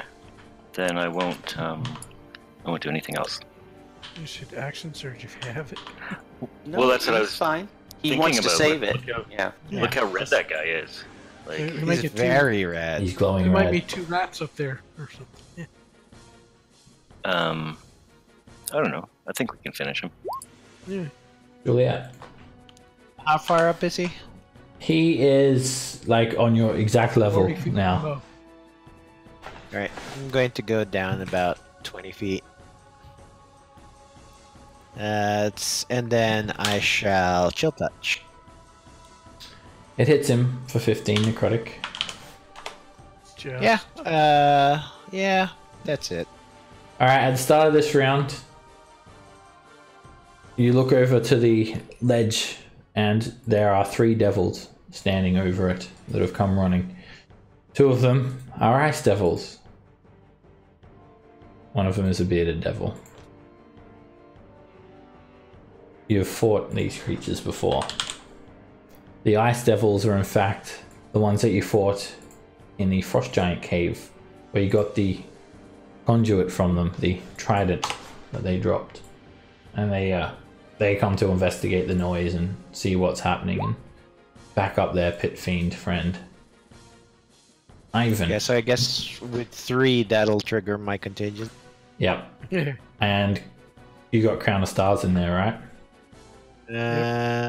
Is it Crown of Stars? Yeah, it's Crown of Stars. Alright, 7 motes. Was it a 7th level? Yeah, 7 and then that mote. means it'll. It's now I'm now illuminated like I think 30 feet bright, 30 feet dim. Okay. So you're a beacon that everyone should attack. That's Yeah. right. Okay. Hey, I can see them. And this thing is within. It's 40 feet away from me, correct? He is, yeah, well, 30 40 feet. feet below 30 me. feet below you. 30 feet. Okay. Okay. I'm gonna go ahead and Eldritch Blast him. You crit him for 26 points of damage. Okay. You fire again, and when that beam hits the pit fiend, you hit him in the chest, and it rips open his chest, revealing this disgusting beating heart that just bulges and bubbles out, expanding, and then as if the pit fiend is turned inside out, he just turns into like devil ichor, and it just sprays down all over Krusk and Rocky. Okay. I smile to myself. Well, I'm above him. It sprays up and down. Yeah. Right. he He just kind of learned to exploded, trade by like demon. you've been slimed. Okay. He slimed me. It's slimed. He slimed me. Yeah, I know. All right. 2 beams at this guy right there. 2 remaining beams. That hits him I'm for 9 force damage. Nope, I haven't rolled yet because I'm putting my Oh. bonus action is to put Oh yeah. Hex Blade on him. Hex has to be next round. It's got to be the subsequent turn that you. Oh, it does. You Transfer. can't interrupt. Oh, that's fine. Okay. Yeah. And I'm assuming a 13 That is actually- going to be in. That hits him for 7 force damage. And you hit him for another 6.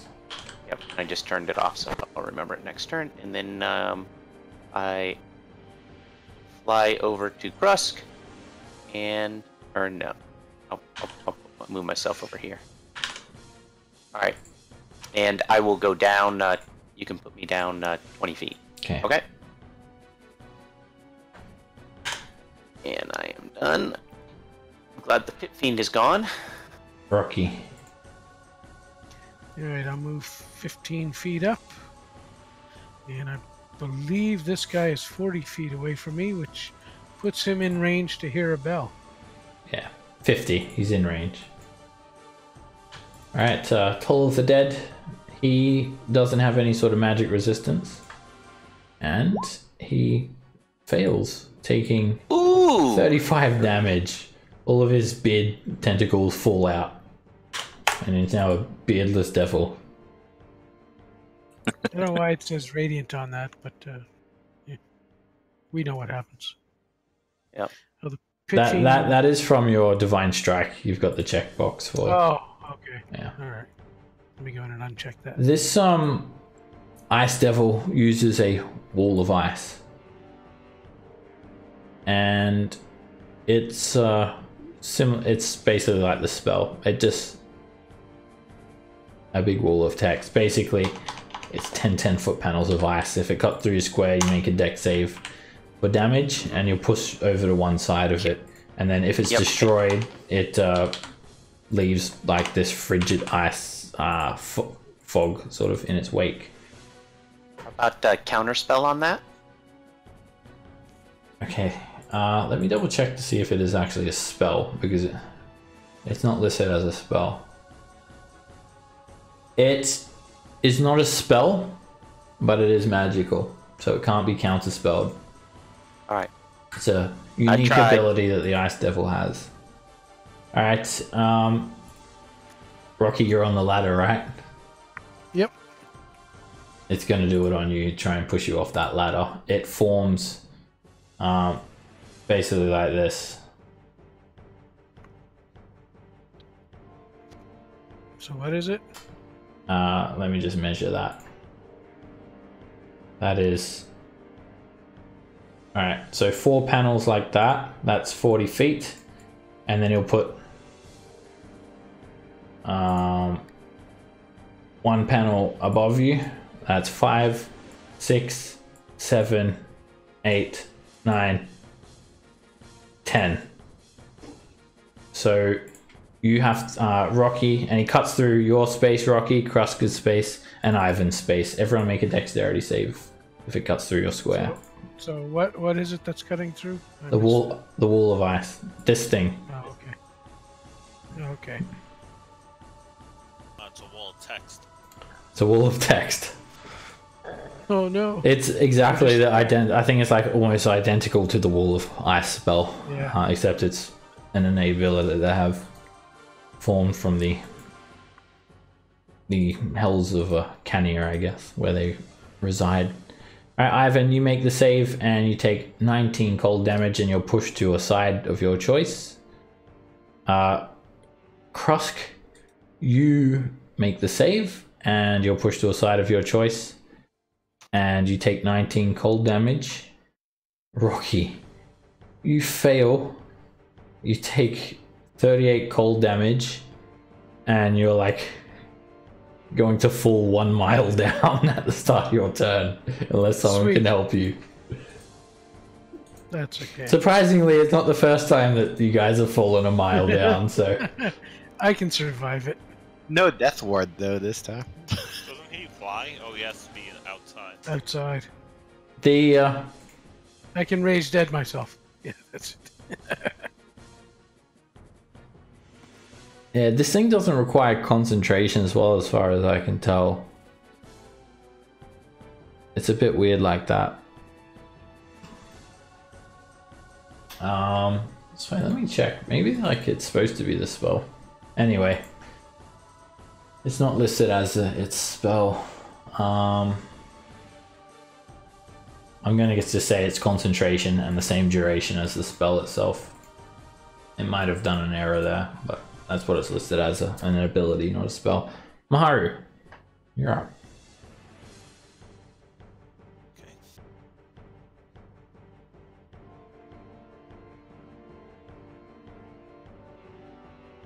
I don't even see this dude. Where was the sounds coming from, over here? Yeah. And all of these like panels, they're like adjacent to the wall, so you wouldn't be able to like jump on them. Or you could try to. They're 1 foot thick, so I guess you could have. So Seb, this wall, it's only 10 feet tall, right? So we Yeah. can, like, go over. Oh yeah, you can go over and under it. And I'll just put a little note that it's 30 feet below, and then it rises up to 20 feet where Ivan is.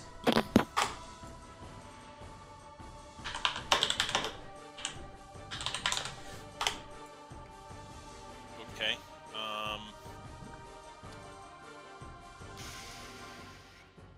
So and it's how far down? 30 feet down. So Yeah, it's this section's over the like top of it. 30 feet. Yeah, you're standing well over the top of it.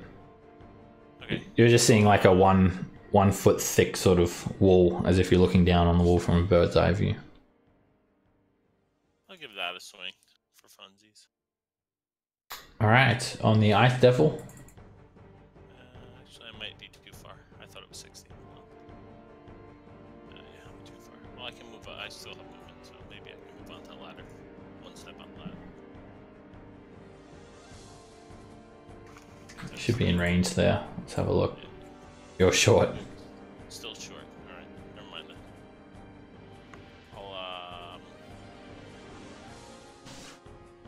I'll give it rude gestures, and then head over here. Oh, I probably could shadow step over there. Never mind. I forgot. I'm an idiot. Yeah, I was gonna suggest that, but I didn't want to like. I know, that's what I was thinking. didn't I was wanna, like, what's he doing? I didn't want to like try and tempt you to head over there by yourself. He's But over on, He's evil over now. on- Yeah, I'm not evil. The only one's not evil.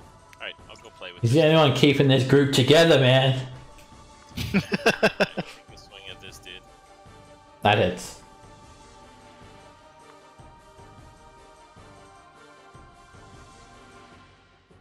$36 points of damage.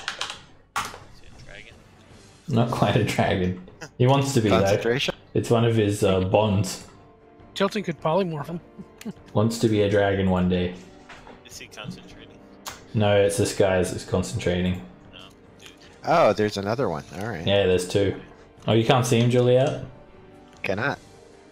Oh. Yeah, there's a glitch where I can't see your individual dynamic lighting, so I'm not fully 100% sure what you can see or not. They know about it, they haven't fixed it yet. Alright, you hit him again for 11 piercing damage. Basically, if I try to check what one person can see, I see what everyone can see. Oh wait, I used my my blink over here. Never mind, that one doesn't exist. Clicking the end of turn just doesn't like to end. It ended. Alright, the bearded devil, with his glaive in hand, he rushes you, Maharu. And he tries to glaive you. He misses, and he picks up a bit of the beard that fell off the ground and tries to whip you with it. Misses. It's all limp and gross. Wow. He's heading boulders.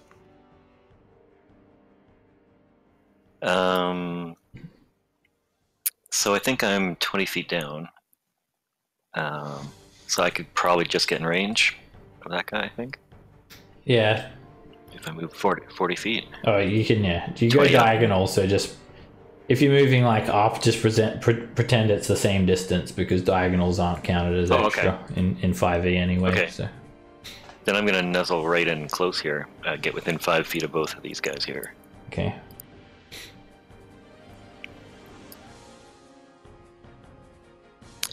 And yeah, first I'll chop the beardless beard devil. Okay. It's like the pit fiend that could have regenerated if he would have, if he could have, but couldn't. Exactly. Anyway. He's not negative. Anyway, yeah, and of course I say that's not a glaive. This is a glaive. You hit him, and he just explodes into purple goop. This is the I glaive. Great. get that. And The glaive then falls on the also- ground, wait. and in hindsight, Cross, it actually is a glaive. It's still Oh, good. So, yes. All right. Oh, cool. There's a You crit him crit. Start things off. Start for things off well. 41 slashing damage. Third. Whoops. Oh no, wrong button. I meant to click the other button. You slice him for 18 damage. Fourth attack. There isn't. It's another crit for 34 slashing damage. And bonus action because of all the crits and the killings. The 20 hits him for 26 slashing damage.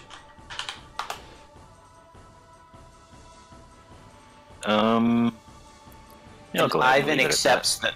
Ivan accepts the thanks that you just gave him, by the way. And I heard thank it. you for that. Yeah. Yeah. The mental feel- thanks, I heard them. Yeah. I feel So- fortunate to blessed in the future.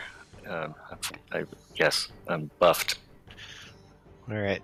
So Juliet is going to use her free action to ask Rocky how much he's gonna owe her for saving his life. No, I'm fine either way. It'd be nice. Ah. Yeah. All right.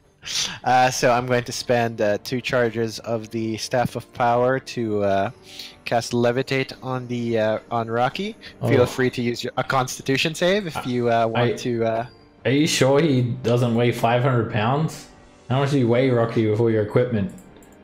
I mean, have let you me been see. eating all that cake?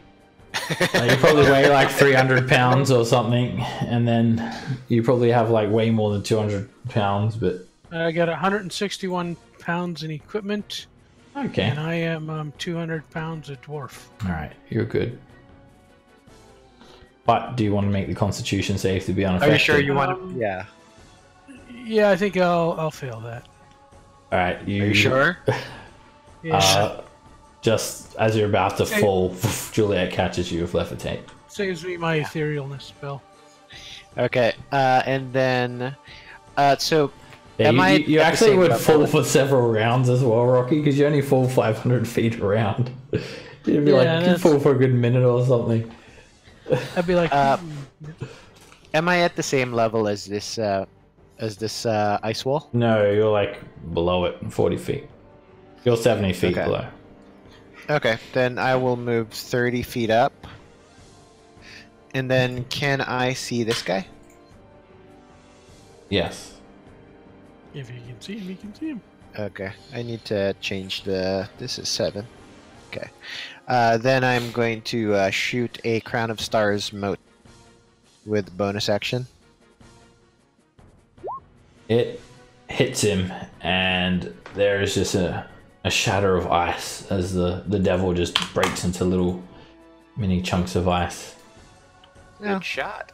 Sucks to be him. Alright, that is my turn. The icy chunks sort of hit the ground and like melt into Icor as well. Can you raise me up 30 feet? Okay. I'll be 10 feet above the ledge. Thank you. And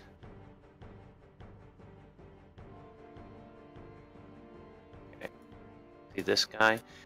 Bonus action, putting the thing on him. What's the yellow dot for? Concentration? Yeah, he's concentrating on that wall of ice. Okay. Then I'm gonna nuke him. 17 misses. Okay, and I forgot to throw a hex anyway. That hits for 11. And he has +9 on his con mod. He rolled a 3. So This one. he actually got 13 and succeeded. Ah, okay. It doesn't add on their proficiency bonus. Alright, you crit him for 18 points of damage. And then my last bolt goes And into him. yeah, you have to do more than like 10 points for him to fail his more than Yeah. 20 points. And that hits him for 14 damage. I say he's set up for you. Get some payback, Rocky. And I immediately drop concentration. No, I'm kidding. wow. Okay. All right. Can I see him through the wall, or how far up do I need to go? Or... You are on the same level as the wall, so you got like a 10 feet wall of ice like between you and him. And Yeah, I'll go up also- above it. you can't Also, move. You can actually. I can Well- levitate as if I'm climbing. She Yeah, can you can- levitate you, but you can grab onto the wall of ice, Rocky, and like hoist yourself up. Yeah, that's what I thought he could do. Yeah. So. You can't actually move though. With the levitate, she has to control you to move you up or down. No, but I can pull myself up the ladder. There. Yeah, you can The put. ladder's the handholds. Well, you're like far away from the ladder now, but you can pull yourself up the wall of ice to be above it. All right. I'll pull up the wall of ice then. Can I retcon the Crown of Stars and just use the bonus action to turn Rocky up? Somebody's embracing their lawful evilness. But I you're, don't know what you're talking being about. a little more chaotic though, evil than lawful evil. But yeah. I'm just talking. These are Yeah, just words that are coming Okay. out of my mouth. Yeah. Alrighty, Rocky. Oh, you're Toll of the Deading. Yep. Alright, it makes a wisdom save with advantage. But it fails, taking 33 necrotic damage. The DC is 16 for its con save, so it needs to get a 7 or lower. It makes a save. Okay. Alright, the Ice Devil, I point to Ivan and say he did that. it just drops the wall. Because it's actually harming it more than it can help it. And it jumps back 40 feet. You can see like a chamber beyond. He moves into the darkness. You can see these massive pots with bones scattered around them, Haru. And just a trash, dirty looking area. And the Ice Devil summons another Ice Devil. It has a 100% chance of success in Avernus. And it summons it.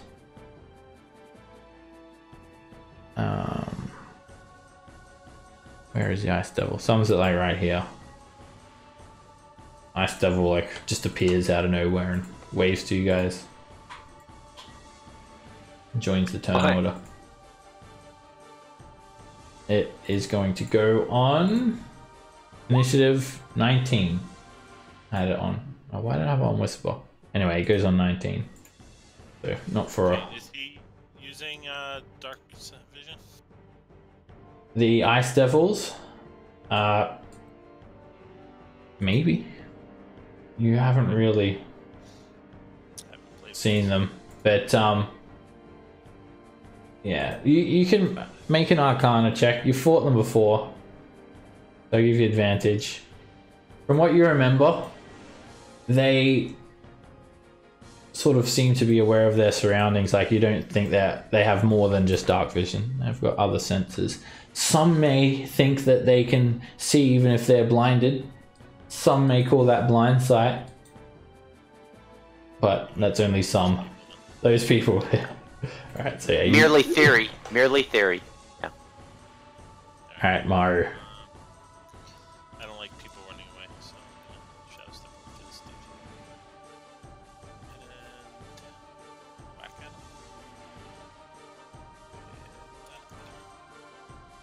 That hits. For 36 points of damage. And I'll whack at him again. That hits. For 16 points of damage.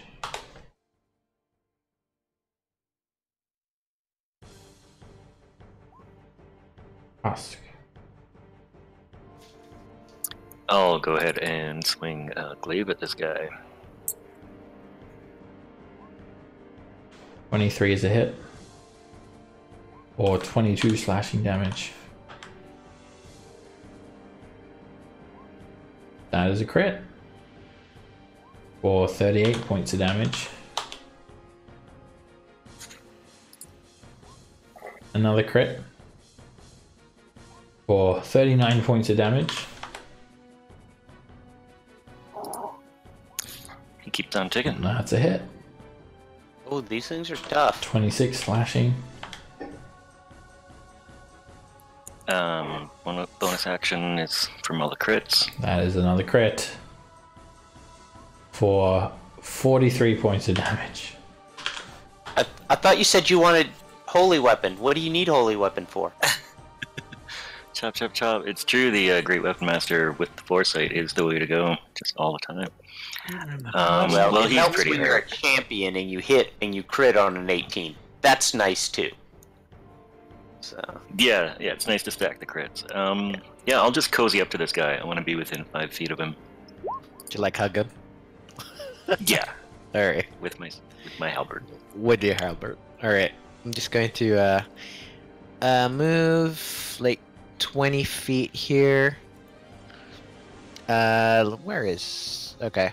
So 20 feet up as well as 20 feet that Okay. way. So... Okay. And then... Rocky's basically just like floating in the air, right? I'm a balloon. Yeah, exactly. Man. I'm just wondering to see if I can just like... Is he weightless or no? Yeah, tie a rope on me and trace me through the halls. Yeah, you can basically like move him around like a balloon. You can move me up to 20 feet. Yeah. Alright, then I am going to slam him 20 feet into like the rope. Right. You I'll say you can use your, well, actually with levitate you can only move him up and down. Yeah, you can use, I'll say you can use your action to like basically grapple him and move him in that manner. You can push me. And you'll Alright. have to go with him and you'll go like half movement speed. Alright, fine. Then I'll do that. Okay. So 10 feet, so that moves him like right here. Push him up onto the ladder. Yeah. So that was my action, so I guess I'm just going to use another moat on this guy.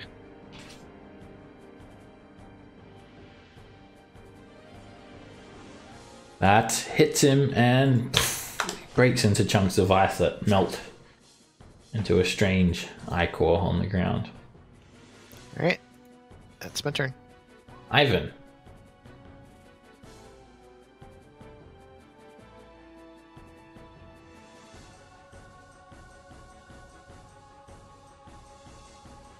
it's 40. And go ahead and put hex on him. Oh, he already has hex, doesn't he? Yeah, he's still hexed from before. Okay. Yep. And You open up with a crit for 18 points of damage. And you hit again for 11. That hits for 14 damage. And the last beam causes that ice devil to explode. weak shall die. Okay, I'm done. 8,100 XP. Somebody have the total. I haven't been not 100%. Juicy. Sure. I have 324,240. I'm not sure if that's accurate. Yep. That's what I So have. what I have. Yeah.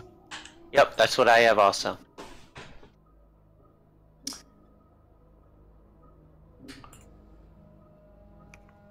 All right, let's Close to 20. let's take our 10-minute bio break now, and Yep. we'll continue soon. Okay.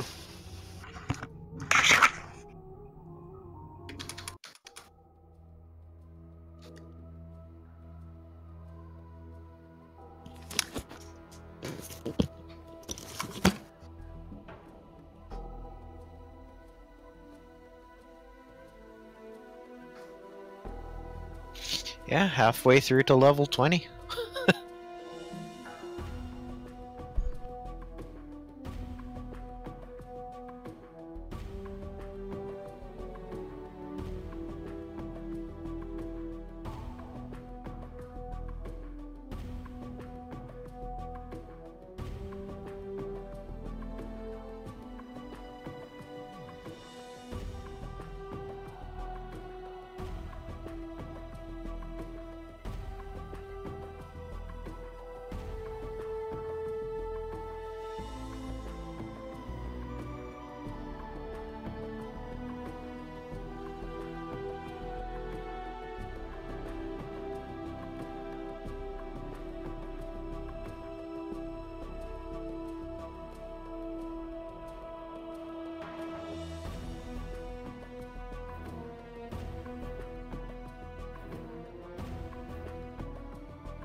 Okay, I am back. You can all feel safe again.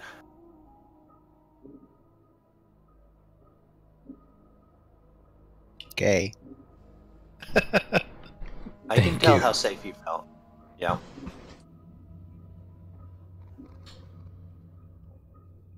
Okay, so this pit fiend, well, when it died, it just sprayed out, rained down Ichor, a slimy, bubbling goop.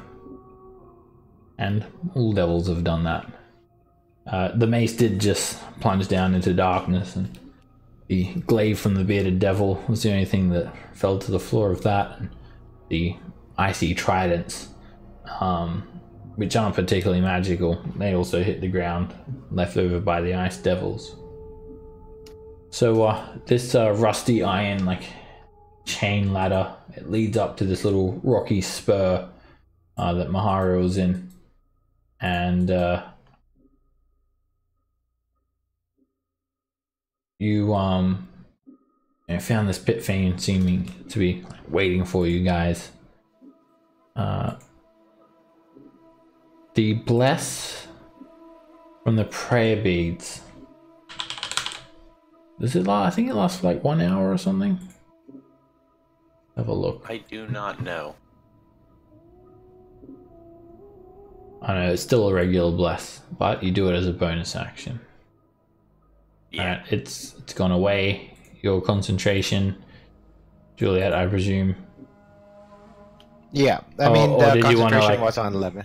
Did you want to like push Rocky over here first, or I guess someone could grab Yeah, him? yeah. I'll push him over to here, like Okay. And Ivan, you still got Hex on, and Maharu. Yep. You were. What were you concentrating on? I have no idea. I was gonna ask that before. Oh, Exactly. I think it's because I accidentally clicked the laugh. Okay. Oh yeah, that's right. So this place looks pretty rank. It's filled full of detritus all over the floor. Like looking into this room here, you see a set of stone doors. They lead to the north, and there are just several objects around this room. A large furnace that's glowing red hot, and there is a couple of openings that sort of just seem to really be rearing out these heavy gouts of flame. There is a strange feature to the furnace. Actually, it's illuminated.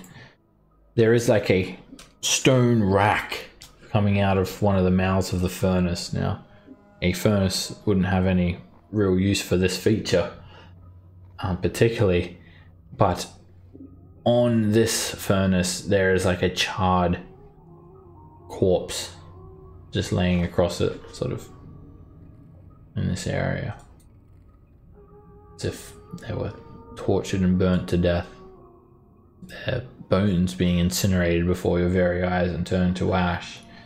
There is a stream of water rushing from west to east, cuts through the middle of the room. There's a couple of stone bridges crossing them, and this is where these insectoid devils and bearded devil came from. And there is also this white hot blade just sticking out of the furnace. It looked like it was used to perhaps torture the victim before they were incinerated. There are stacks of wood here that have been piled up, and coals used for heating the furnace. Obviously the devils feel no pain from the fire whatsoever. They can just handle these glowing instruments of torture without any recourse. Okay, is there anything like so there's a corpse, like literally over this furnace thing, and it looks like somebody was literally shoving hot metal through their body? Exactly. And you just hear this strange sort of hum, like it seems to just be present here from all around you, and after your ears sort of adjust to it, after the combat breaks out, you realize it's tens of thousands of moans all coalescing together in a macabre, grotesque chorus of pain. And the place has this smoky smell about it, just as Moloch described. The smell of burning meat lingers in the air, ever present.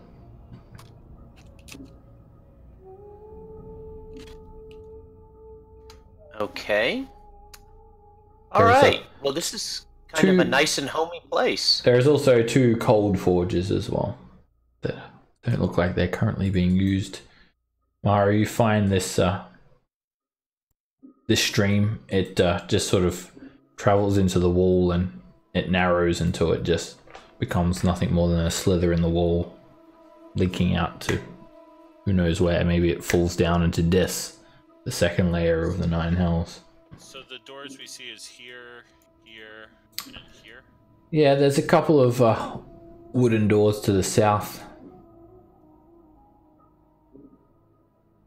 Okay, so if this is the torture chamber and we're at the lowest level, hopefully on this level is where we will find Bell. What do you guys think? Hopefully. We'll see. Doesn't cost us anything to look. As long as it's not our lives, yes. Yeah. I can fix that. Just keep me alive.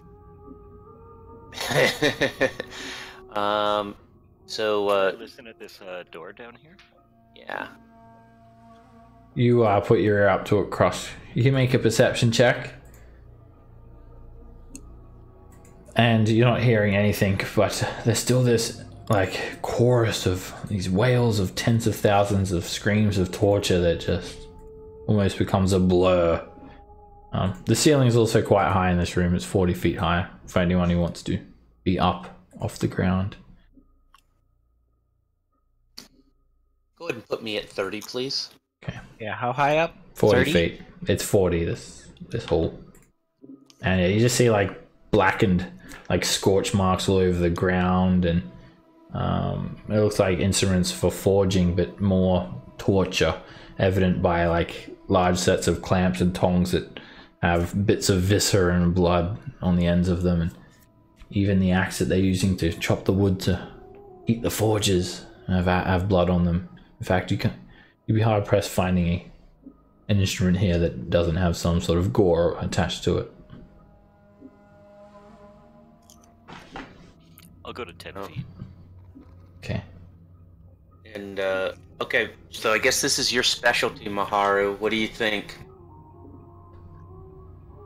Torture's a specialty? No, for sneaking. We're trying to sneak until we can find Bell.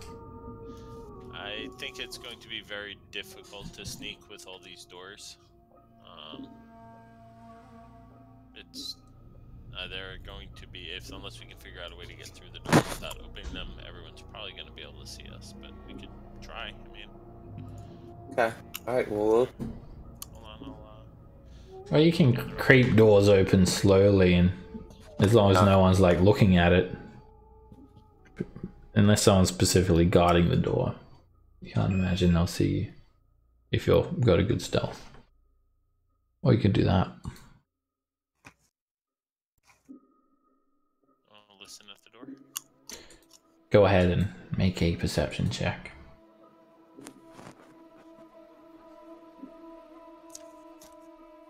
You can hear what sounds like a crackling fire, Maharu. And that's it.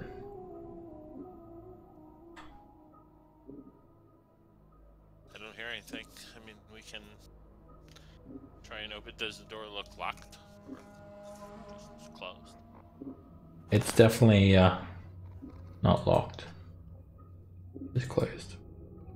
Alright, can I just crack it open, take a peek? Alright, you crack it open and immediately the person guarding the door sees you. No, I'm joking.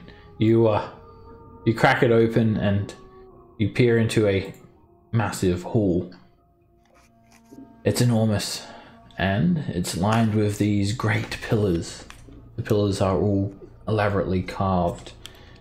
Every type of devil is depicted on these pillars, and they sort of sit on top of dragons that are carved at the bottom of the pillars. They support the vaulted ceiling above.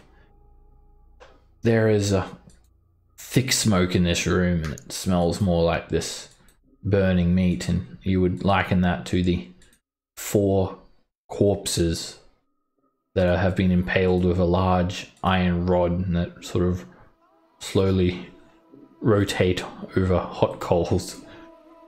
And there are a few devils standing around roasting these people like they're having a barbecue. The walls look like they're covered in mosaics as well, but this place looks beyond ancient. Most of the tiles have fallen off or are so blackened with soot that you can't work out any particular mosaic. There seems to be multiple exits, and where the fire and the people roasting are, there is a small dais. It is topped with a stone throne with a small footrest, and you can just hear the sound of pain screams, like even louder now, almost as if they're getting closer. And yeah, there are 2 horned devils and 1 ice devil standing around roasting these people over an open flame. I think we're gonna have to take this group. I don't think they're gonna sneak past it, but if we go quickly, they probably. I say we take them. Yeah, I agree. Roger that. So this horn devil is the same type of devil that your good friend was, a horn devil, and then obviously an ice devil here. If you remember the horn devil that led you guys into, not the bartender, the bartender's buddy. Oh. Yeah, he was easy. Let's go. I think Rocky just like walked up and just hit him with the mace straight away. Yep. He looks the same. Let's get him. Alright, are you guys going to try and like ambush them or just run in and start swinging? I say ambush them if possible.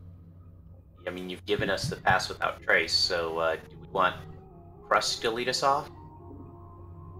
Or Maharu? It's one of those 2 in my opinion. I think it's still initiative and go, but we get a surprise round. So. You can always try and parlay as well. Yeah, I mean, we'll try to hide using stealth, right? So, with the pass. Yeah, you can try and surprise them if you want to attack them. You can try and talk to them. You know, these devils are not just some sort of savage marauders. All right. I'm going to go talk to someone. I'll be back.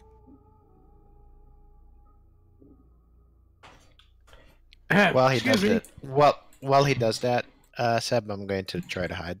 So yeah, you can remain hidden if you're without a stealth check if you're just around the corner a little bit, but you can like peer in like with your token to see what's going on. All right, Rocky, you head in and you see like one of the horn devils has used his trident to like create a rotisserie, and there's just like a corpse, their flesh red, just being turned. And you can hear like screamed pains coming from one of them as if like they're not even truly dead. Looks humanoid. One of the horn devils sort of tips his head at you. And greetings. You hear a voice in your head telepathically. Karamala! Sharafaraga! Speaking in Infernal. Speaking in Infernal, Rocky. No comprende. How about Dwarven or Elvish? They pick up their forks and they point them at you. Sasafaraga! I mime like hand over my eyes looking around. Bell. Stroke my shoulder. Bell. They seem to understand that. Bell. Shaka-cola. They converse with both horn devils, like they've all stood up. They're quite hostile at this stage. And they start conversing with the ice devil, and those of you that can understand it.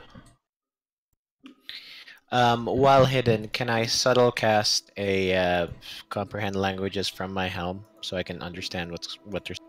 Sure, you can understand it, but you Rocky won't be able to know what you're hearing. That's fine. All right, they're first. All right, so you sort of just tune into the conversation now. It's abyssal or infernal, right? Infernal. Yeah. Yeah, I speak infernal too. So. All right. So yeah, you're hearing the conversation. First, they said, "Who are you? Where did you come from? Have you escaped the roasting pot? What shall we do? Shall we shave him first and then roast him? Oh, Bell? Bell. He knows of Bell." And then they start, this is when they're conversing with the ice devil. They speak to the ice devil, and they speak, but the ice devil, it doesn't it seems to be conversing back with them, but telepathically. It's just snapping its mandibles open. You think so?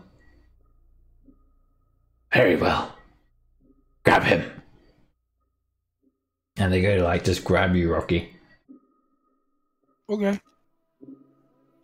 Alright, they grab you and just sort of throw you at the base of the dais. And then they speak to the ice devil again. Make him speak. Does not speak our tongue. Make it speak.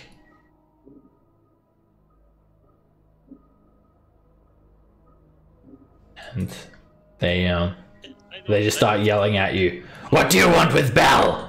How do you know of Bell? Speak now or you'll be roasted. What was the other devil's name outside? Moloch. Moloch. Okay, I make pantomime free Bell for Moloch. When you mention Moloch's name, they have these mysterious, intrigued gazes come across their faces. The ice devil, though. Mention his involvement. Did we not get? The ice devil, he doesn't really he's just, you don't really know, he'd be very hard to insight because he just sort of moves his mandibles. Doesn't really have facial features. So yeah, he just sort of stands there like that. He seems to be conversing with the horn devils at the same time. And Maharu, make an insight check, and you too, Juliet.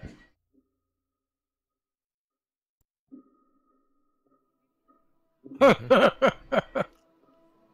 very insightful as to what's going on. Alright, they just start yelling at you, Rocky, and they become quite aggressive. Tell us what you know! How did you get here? Why are you mentioning Bell and Moloch? I say Moloch and point to me and walk, and then pantomime cave, Bell, and pull Bell out. Okay, I'm gonna give them an insight check so if they know what the hell you're on about, Rocky. Alright, the Horn Devil, they're looking at you and it's not looking very good for you, Rocky. That's okay. Hey, just you can roll. I'm gonna come on in there. Alright, you announce you're present, Maharu. Immediately the Horn Devil turns, whips around and just whips the fork right at your neck. Barely a half an inch away from it. Another one. I tell to my friends, can anybody speak Infernal and tell them that Moloch sent us to free Bell? Oh, I was gonna roll on him. Actually, I wasn't. Oh, you're gonna roll on him? Yeah, I wasn't. I was done talking to this dude before Rocky announces our entire plan. Yeah. All right. So it's yeah. They just get so impatient with you, Rocky, that they just start trying to stab you. Tourists. Huh. Yeah. Do we get surprise, by the way? Definitely So we were not. hidden. They're, Yeah. they're, No, we do not. yeah, they're definitely ready to fight. To the point where this one's going to swing at Rocky before anything. He just tries to stab you with his fork, Rocky. Okay. It hits Oh, for 17 piercing damage. alrighty. And then it tries to fork you again. And hits Just for another 14 piercing damage. And then I he shake my head and say, "All right, we'll do it the hard way." he backs away from you, provoking an opportunity attack. Sure, why not? And you hit him for... Do you get the Divine Strike on every melee attack, or is it only on your turn? Nope, every melee attack. Alright, 28 points of damage. And like at this stage you guys have like either moved in or drawn your weapons like everyone else who's not in the room. And like so you know he's ready. He knows he's ready for a fight. And then he like whips his tail at you with a third attack, Rocky. It comes out and misses. And then he like takes up to the roof. The roof is 60 feet high in this hall, almost as it is wide, and Sweet. he's up like 50 feet in the air at this stage. Ivan. Okay.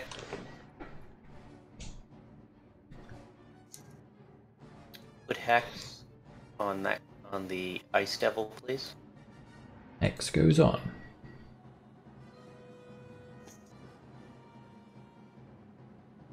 A 13 misses. It's a miss. That hits for 14 points. And the fourth beam misses. Okay. You know what? Put me up 50 feet, please. Alright, you'll need to move in to the room to get that high. The hallway like here where the door is only 20 feet high. Oh, okay. Then put me at 40 feet. 40 feet up. Alright, I'll move you in then. You'll have to be in to be that high.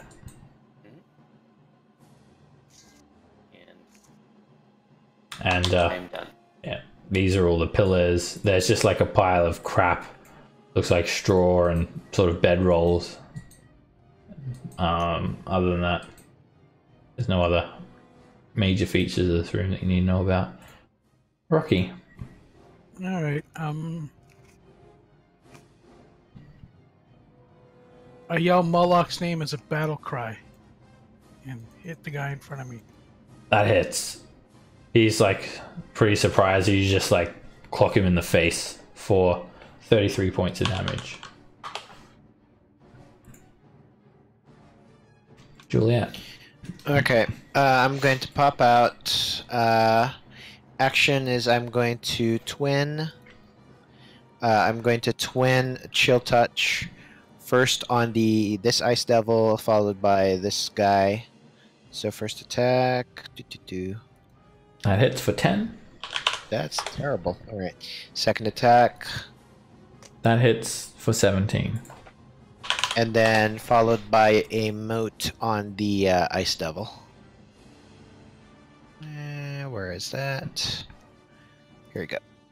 That impacts him for 17 damage. Yeah, lots of low rolls. And then I move back into behind cover. The Ice Devil jumps back, clicks its mandibles together, and it summons another Ice Devil right somewhere, right there. And it's at full health.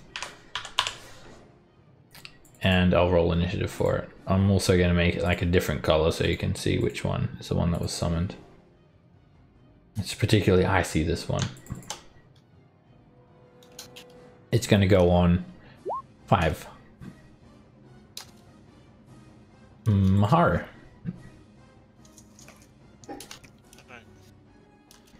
gonna.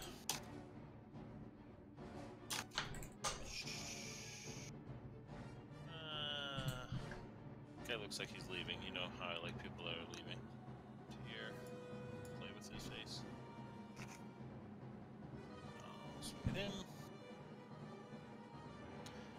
That hits. Okay, and then sneak attack, and then I'll try and stun him. Alright, 29 points of damage. Sorry, 39 points of damage. And you throw in a stunning strike. He succeeds.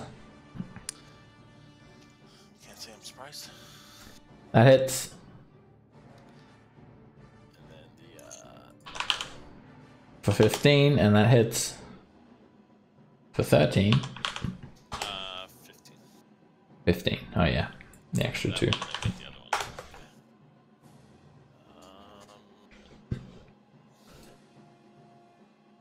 Alright, this horn devil sort of grabs his face as you've whacked it, Rocky, and just his eyes start to glow red. I look at him saying, Moloch. He immediately tries to whip you with his tail, misses, and then does 2 quick fork attacks, trying to fork you. And he does. He forks you for 25 piercing damage. I'll give him 16 back. Alright, you rebuke him. He makes the dex save and takes 8 lightning damage as a little shock hits him. And then he like whips around here. And flies up here. 30 feet. I think I'll bash him as he goes. You use your reaction just then. Did I? Oh, right, yeah. Okay. Moves back a bit more. Krusk. I'm going to use a bonus action to hit this guy with a butt end. I just want to make use of my mobility feat. You have to do the attack action first before you can use that bonus action attack. Oh, okay. Then, never mind. I'll just go ahead and provoke. If he feels like he wants to hit me, then go ahead. He'll, You have mobility. you Well, gotta, I'm you not gotta gonna- swing first. You gotta make an attack. Alright, he tries to, yeah. Yeah, but you can just like attack with your one of your attacks in your attack action and then move, right? There's no like you don't Yeah, you have to could- finish all your attacks. Yeah, you can do Yeah. one attack first if you want. I could, but hit him as I'd you go. rather just go up and chop at that He- other ice devil. He slashes Like at you you do. when you move away, Krusk. Bring it. It hits. Make a constitution save. He's at disadvantage. Oh yeah, that's right, you got foresight. A 20 misses. Ivan Awesome. Ivan accepts your Thank you thanks. for that. Again. Yes. Thank you for that. Okay, where was I?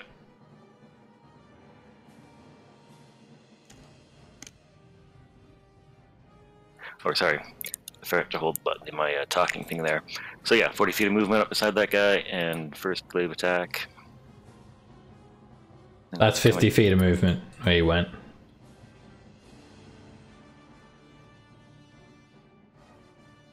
Was it? Oh, because I used the X thing. That's not where you are.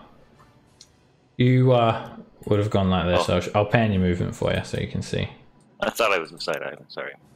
Yeah, well, you were, but that's 50, Anyway, 50 yeah. feet like that if you're moving like that.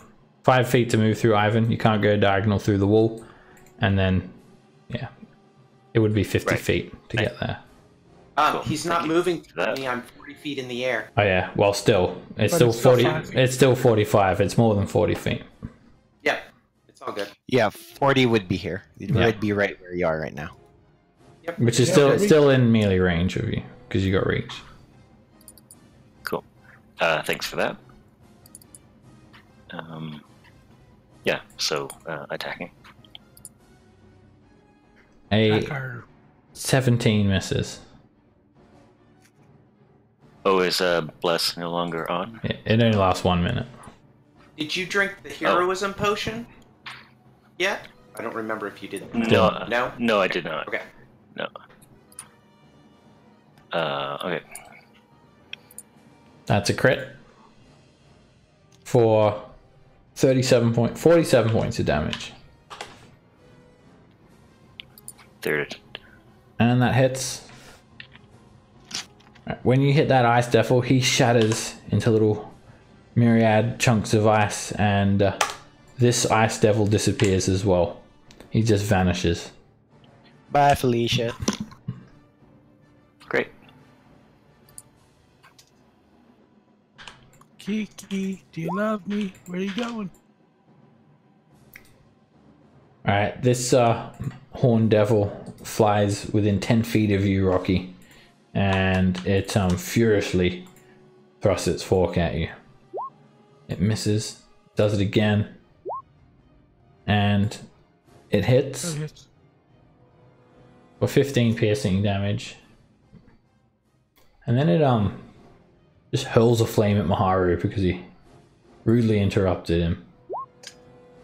Suddenly this fireball appears in his hand. He tosses it at you, Maharu. Cutting words. Okay.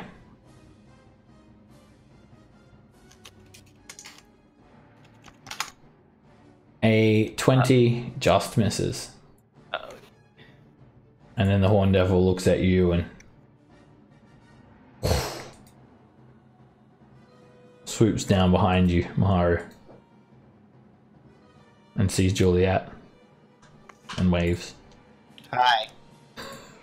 I remember you. Ivan. Okay, so he's right next to me right now, right? Yeah, he like just dives behind you. Okay. And I will put Hunter's Mark on him. Good job, Hunter's Mark. Xer's mark. That's what we want to hear. I know. You did. So you did catch that then. All right. Now it's now Eldritch Blast. And I push him. Can I push him 5 feet instead of 10, or does it have to be 10 or nothing? It can be up to, yeah. You can do Push like him 5 feet 7 down. if you want. Check your angles. You push him 5 feet away. No, I wanted to push. No, not just straight down. Thank you. Okay. That's what I wanted. He waves to Juliet some more. Yeah. Aye. Okay. So, and now I'm not at disadvantage. Him and Juliet met for a night on Plenty of Souls. That hits for 8 damage. 15 misses. And natural one is a miss. Oh, you know what? I'm not going to move because that guy probably has reach. So I am done. Rocky. Go here, sit on my throne. I'm gonna toll him. All right, this is a basalt throne, and when you sit on there, Rocky, are you sure you want to sit on there? Yep. Okay, good. Nothing happens. You toll the dead on this guy? Yep. Alrighty. Magic resistance gives him advantage. He succeeds. Okay. The throne is quite big, Rocky. You sort of pale in comparison to it. It's actually like 5 feet wide and 10 feet tall. Soft as a downy chick. It looks like it was created for a much larger creature than yourself. Juliet. Well, shit. Alright, I'm going to move 10 feet down. So I'm at 20.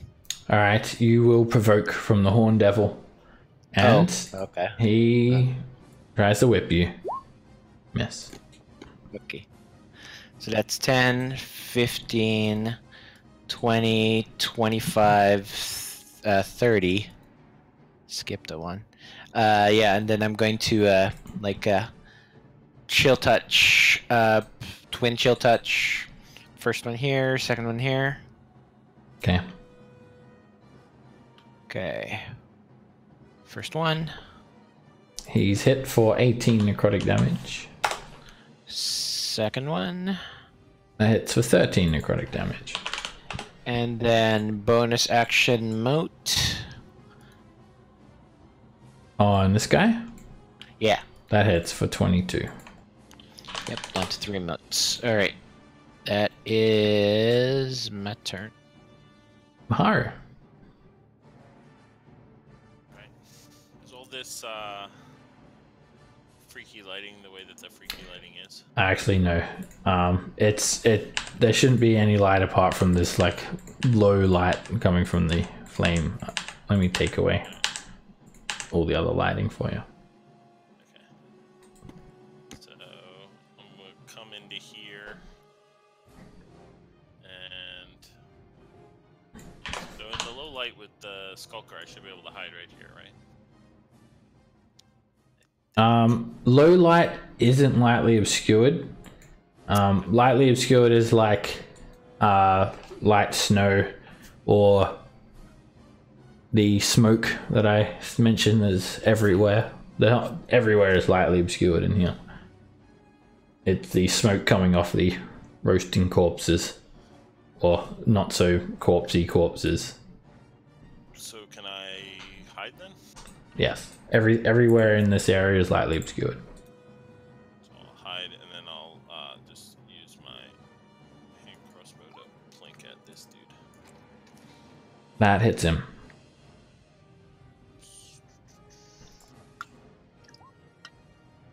$28 damage. Been over to here.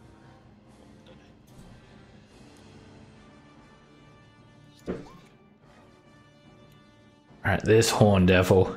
He does not like you sitting in that throne, Rocky, as if you've disrespected him. Mad styles. And he comes within 10 feet of you, but not within your melee range. And he starts attacking. A 22 misses. Tries to fork you. He hits Yeah. for 12 piercing damage, and his eyes are just these burning balls of hate at this stage. He swings again and he misses. And then he just moves sort of over here. I put my hand on my nose and He's just sort of like doing a spring attack sort of situation. Krusk. Okay. Well, I think I can just about get to that one up top there. Oh yeah, looks like I should be able to get there. So I'll go and chop away at him. I'll get right up close to him there. And he's got a pitchfork, right? Yeah. So I'll say, that's not a glaive. This is a glaive. And Just ironically. it actually is a glaive. It actually, you look closer and it actually sort of looks like a glaive a little bit. You're not quite sure. It might be a glaive. I say that might be a glaive. His fork is a little bit different. And that hits. For 19 slashing damage. That hits. 28 slashing damage. That hits. For 19 slashing damage. Fourth attack. 14 misses. Huh. Well, there's no crits or anything in there, so butt end. No crits. That hits. No crits. I know. Like, No crits, no kills. It's actually like, Gotta reevaluate yeah, yourself. there's actually Yeah, like what are you- less chance to what are like you even- not crit than actually crit. What are you even doing? It's like a big shock when you actually don't crit. yeah, Get the outta odds here. are against it. Yeah. it's true. And at the end of your turn, Crush, you realize that it's actually not a glaive. You're right, it's a fork. fork you. Alright, this guy just like pushes past both of you, Juliet and Ivan. Perches down in front of Ivan, in front of Rocky. Provokes from both of you if you want. He seems only concerned with Rocky. Yeah, let me use my dagger.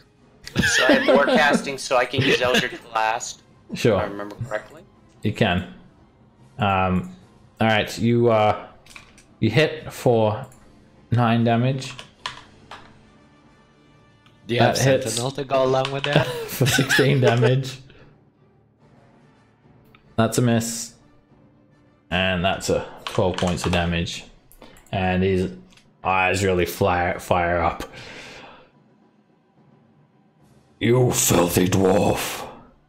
Sploosh. Wait, did you not do anything, It's not Juliet? your turn yet, Rocky. Oh, you said we had opportunity to. Ivan and Juliet did.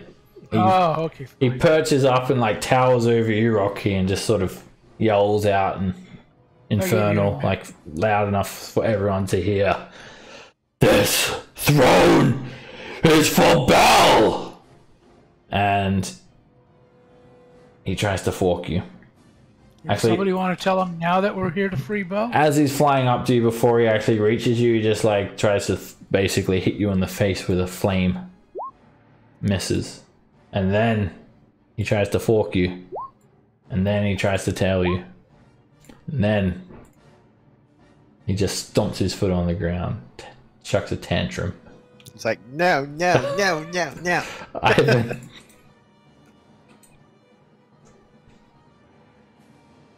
Yeah, and yes, I know. I wish our one person that could speak freaking infernal isn't here. Sucks. But, oh well. Speak infernal.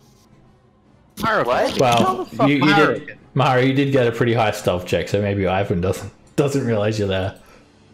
Mm-hmm. And Juliet casts comprehend languages, so that's still probably up. Yeah, well, I can't speak it. I can She understand. can't speak it though. No one's she ever can't valued speak. Juliet's opinion. Oh, all right. They valued other things. All right. Well, I don't know what they're saying, so I heard Bell. But yeah, smash away. Okay. This is where I say the hunter's mark instead of hex, and then I shoot miss. That hits for 19 damage. 13 misses. And you hit him. The horn devil just explodes into like flames, like a little fountain of fire, bright red. Sort of looks like the water from River of Styx, and then just splashes down onto the ground. Like fiery, gooey death.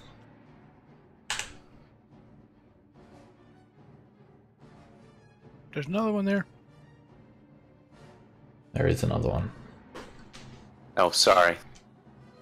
When did And this then- thing pop up? Did I miss That it? But that's I did my. that is I the did my charred forecast. corpse. That's the barbecue. Yeah, that's one of Rapid these soul roast. shells. Okay, gotcha. Rocky. I point at the chair that I'm sitting in. Ball! Horn devil Yeah, doesn't well, like that. I'll told him. A 24 succeeds. All right. Juliet. I'm a shoot.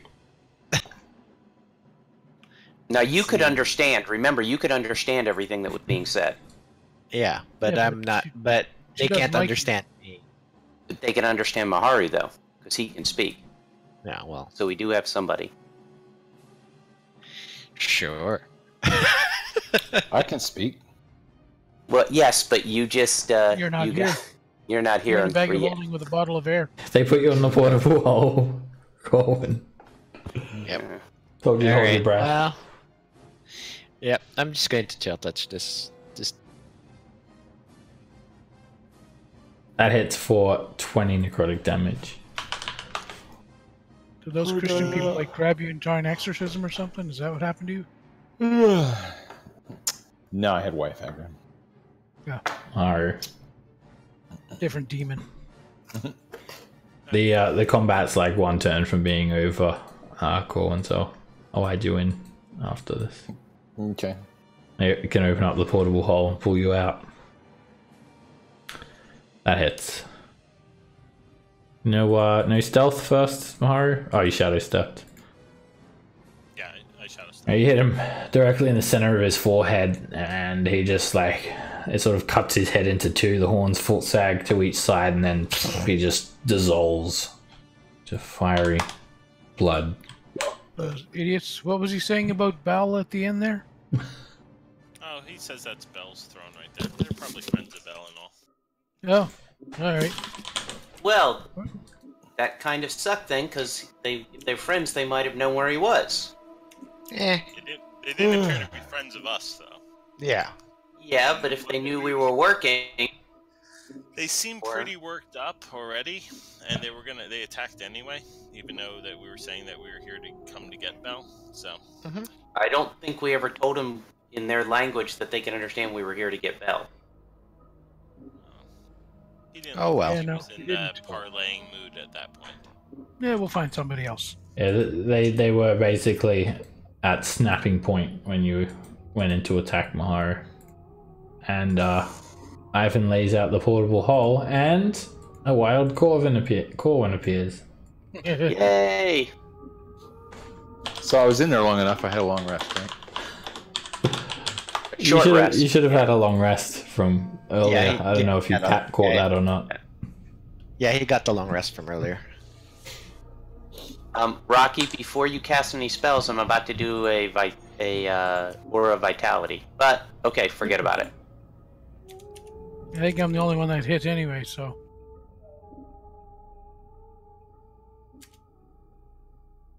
And Corwin, you should still have your contingency up. Okay.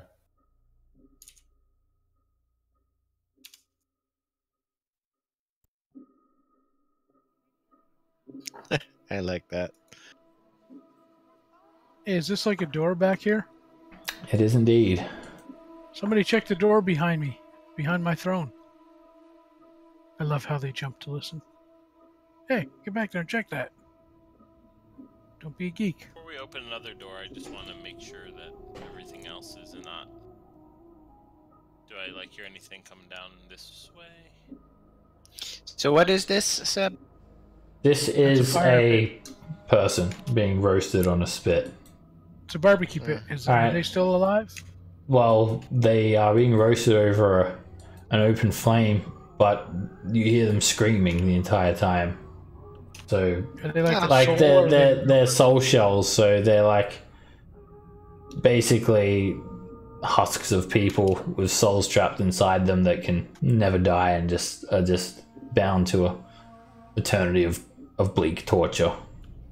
Yeah, sucks to be you. So I just turned the Just turn it. I just turned the fork a little bit to get a more even roast, and then leave.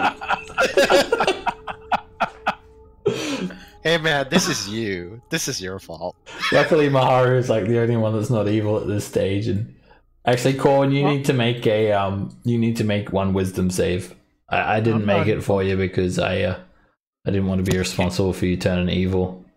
You actually did make it for him.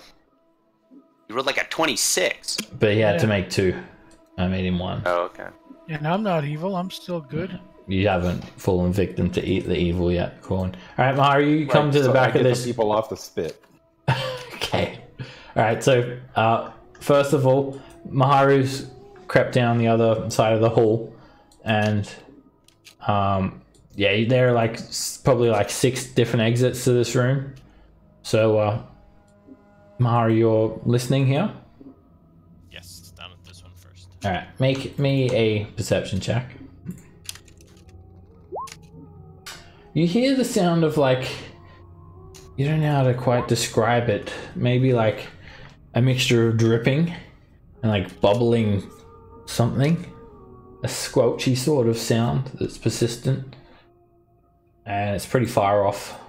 You can just sort of hear it. And it's very actually hard to hear under this sort of low roar from the water traveling around the area. And we'll just come back to you there, Maharu. So Juliet's roasting this person on the open fire, and Cora slaps her hand away, pulls the person off. What? And they just fall on the ground, almost as if they're completely helpless, and just look up at you and just scream, Corwin. That didn't sound like Corwin to me. Shouldn't it be like, Corwin! They just like look like they're in pure agony. Their flesh is this sort of ebon color, and they look tortured and horrified at the same time.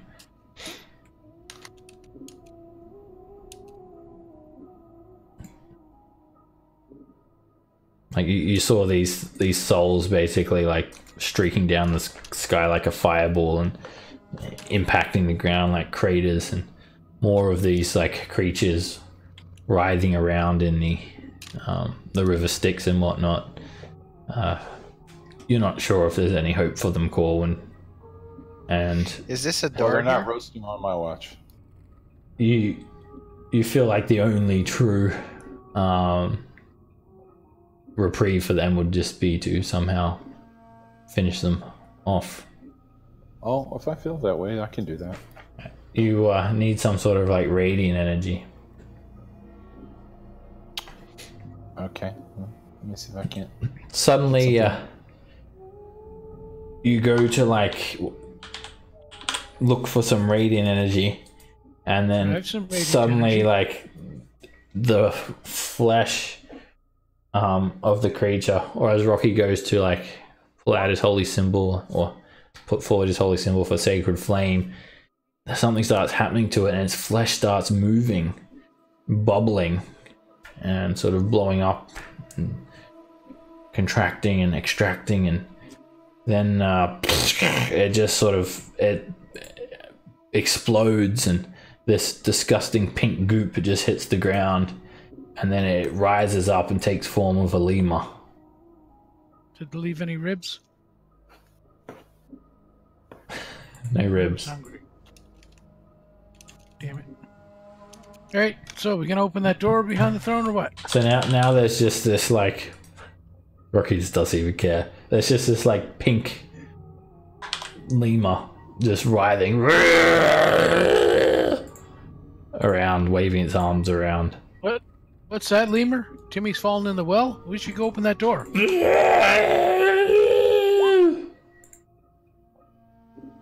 Got shit in the head. Done with that. Right, you just finish it off, and then Walk just up behind it, cock your finger, and slowly melts down into a purple and pink ooze. do it. Not You know what's before it really says, funny is I really one more have time. lost sight of Mahar. Oh, okay, Yeah, there mine he is is. like right here. Yeah. Do we want to check this door behind the throne? All right, so yeah, Krusk, what are you doing during this time? I'm just standing here looking at the door. Don't look, touch. Maybe I'll listen at it. Maybe. All right, make a perception check.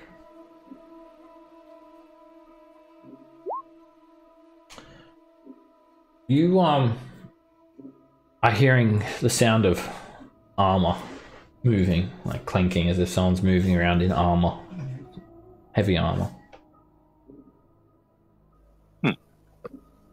All right.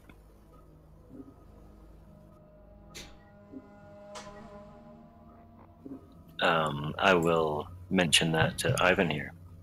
Psst, hey, I think I hear somebody in armor moving around back there. Maybe it's our guy. It could be. Maharu? You want to come up? We've got some movement over here. Behind the throne room. Okay. Is there a movement here too? I don't want to get blindsided. Make a perception check. You're hearing nothing, just a still silence. Alright. You wanna?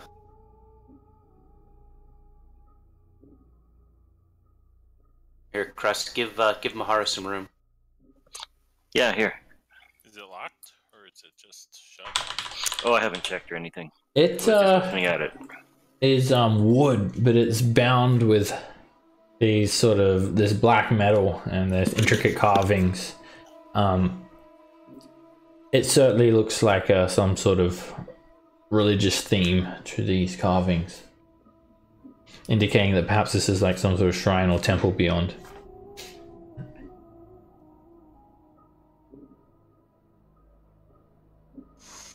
and you investigate it, Mahara, and you liken it to a place where devils may worship their gods. Worship me.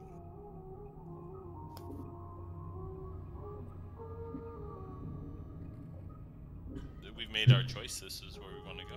Yeah. I say we go through that door, yes. So maybe you can, I don't know. I don't know if you can stealthily do it if they're waiting for us, but we can try. You got Krusk and the rest of us backing out. And we got Corwin, he seems to be feeling better now. You open the portable hole to check on Corwin, and he said he's feeling a lot better. Okay. Right, because I just Refresh the air. I guess I'll open the door then. Okay. In a stealthy sort of fashion. At least peek in. Alrighty. I'll stand by with my glaive ready. The door leads into a rectangular chamber. You can see a large stone slab intricately carved, dominating the center of the room, and tapestries depicting devils of all sorts lining the walls. There is a Erenice. She is on her knees, and she has her head held down as if she's in the midst of silent prayer. Or something else. Her back facing away from you. Alright, let's go talk to the invisible man in there.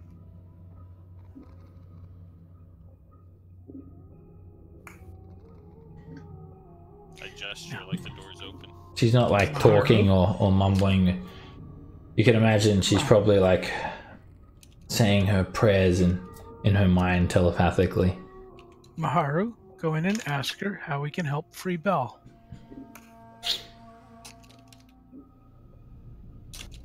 And no hitting first this time. What do we think? Why do we think that everybody here knows about this? Because this is Belle's throne room, his throne, and it's attached to his throne room. I actually agree with Rocky for once. Crap, the world's gonna end. Mm-hmm. If they wanted to free him, wouldn't they have done that themselves? Maybe they Laid out. can't. Yeah, there might be some devil, evil reason they couldn't.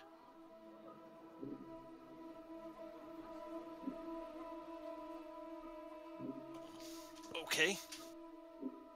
We're just gonna go interrupt her in her prayers. Well, just go stand to the side. She'll acknowledge us eventually. I mean, I'll just go talk to her in Infernal. Alright, she just like jumps to her feet, flies up 10 feet, takes out her long sword, and points it straight at you guys immediately upon entering. We're not here to But harm you, where we would have already done it. You hear a voice telepathically in your head in Infernal, Corwin. Who are you people? We're the Bell Rescue Party. Who are you? Bell. I didn't stutter. Rescue party. Again, didn't stutter. There are many who wish to free Bell. Okay, can they come help us? The last people I would expect would be mortals such as yourselves to come and free him. We're equal opportunity freers. The last I would expect would be me doing it too, as I stretch my angel wings. Or There wings. However, that's what we're doing. So, are us in the right many direction who and sympathize with him. I didn't hear you. You mumbled in my head while I was telepathically talking back. That happens. It's a telepathic thing. Gets annoying, but you get used to it. How many of us sympathize with him, or how? Those who still follow him even after his fall. He fell from his position because he was not worthy.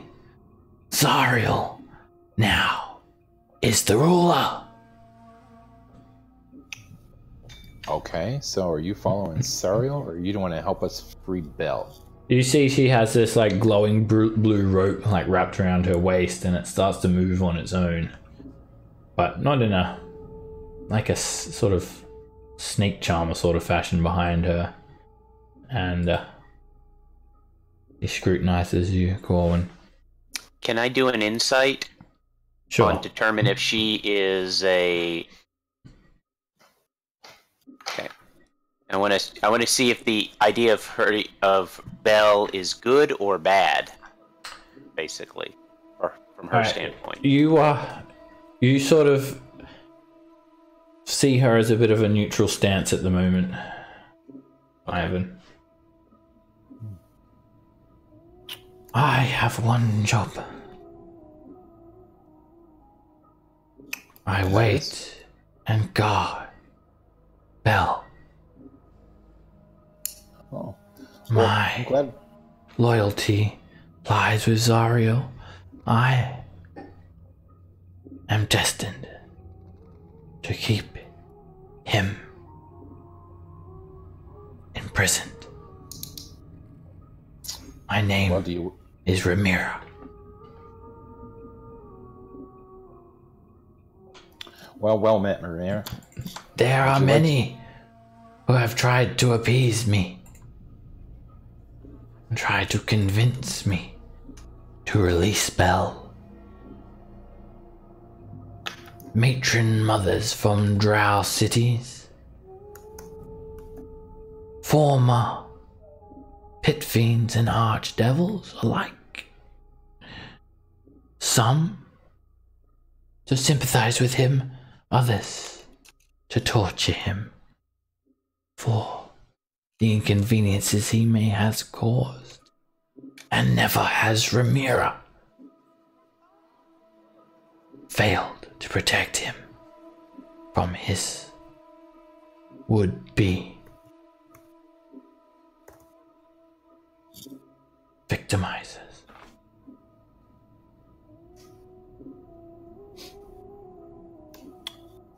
So today's your lucky day. You get to change loyalties to Belle.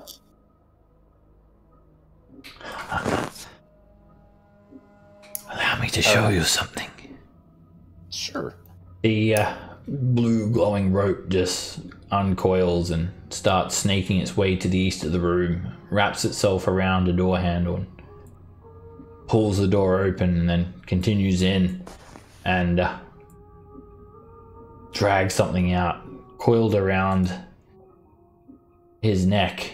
A dark elf with dark white hair and purple glowing eyes is dragged out of the room, almost strangled by this entangling blue glowing rope.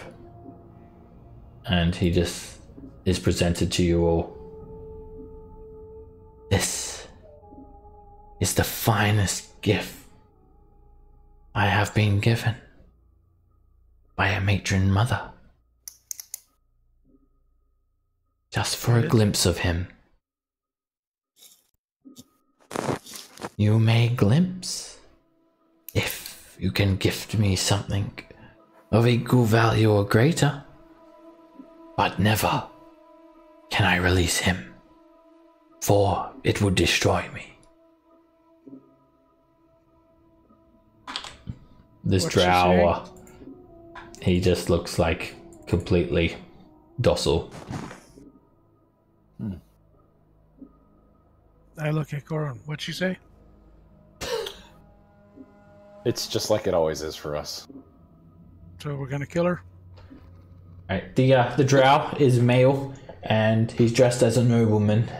He has this sort of eldritch glow to his eyes, but yeah, surprisingly docile. He is armed and armored, and seems to be here willingly, despite the fact that he also seems like a slave or prisoner. It doesn't matter. Males are one step above slaves anyway. So might I introduce you to Krusk? Look at his face. It's adorable. There's got to be a value in that. Oh, yes. Bring it forward for me to examine.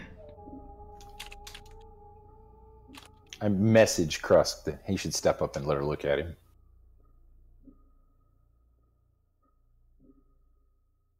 Flirt with her a little bit.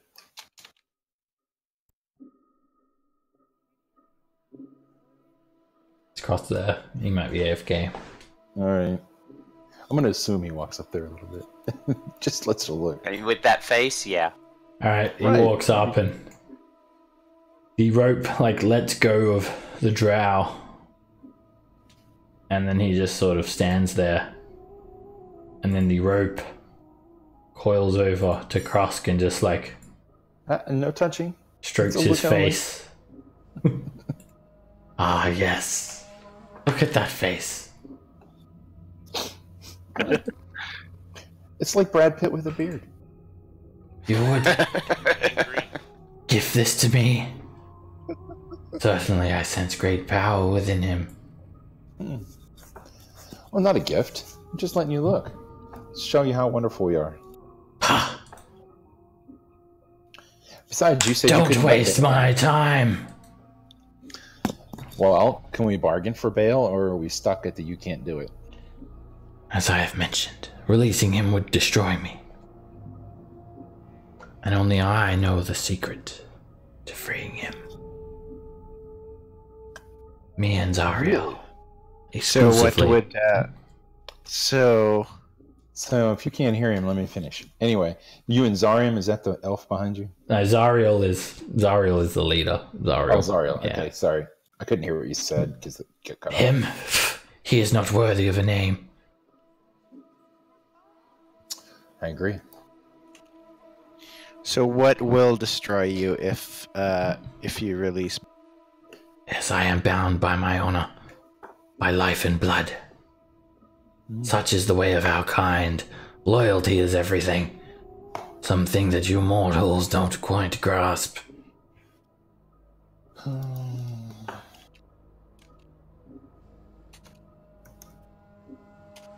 I know you are strong. You are powerful. And I would not defeat you in combat. But if freeing Bell is what you wish, then I know I am safe. For you would not risk destroying me so much as to lose the only key that can free him. I'm going to insight that. Sure. You are right ahead of me too, because I'm pretty sure I think she's telling the truth, but I wanted to get a feel for that too. Well, Yes. you can insight it if you want. There. She seems to be quite genuine, and definitely, as far as you can tell, she's not bluffing about that.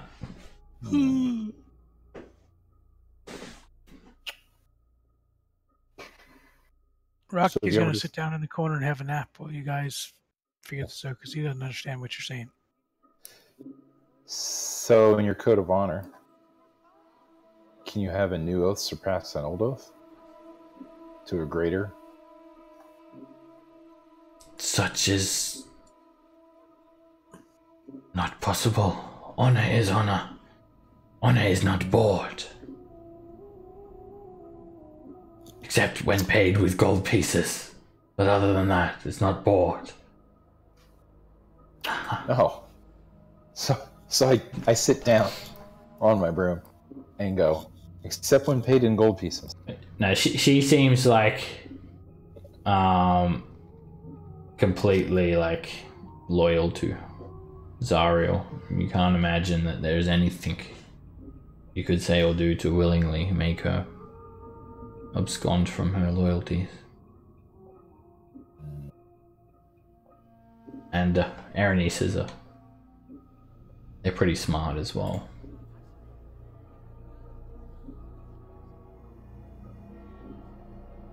You can't imagine, yeah. You'd be able to get any sort of information out of her willingly. You can make an Arcana check, Owen.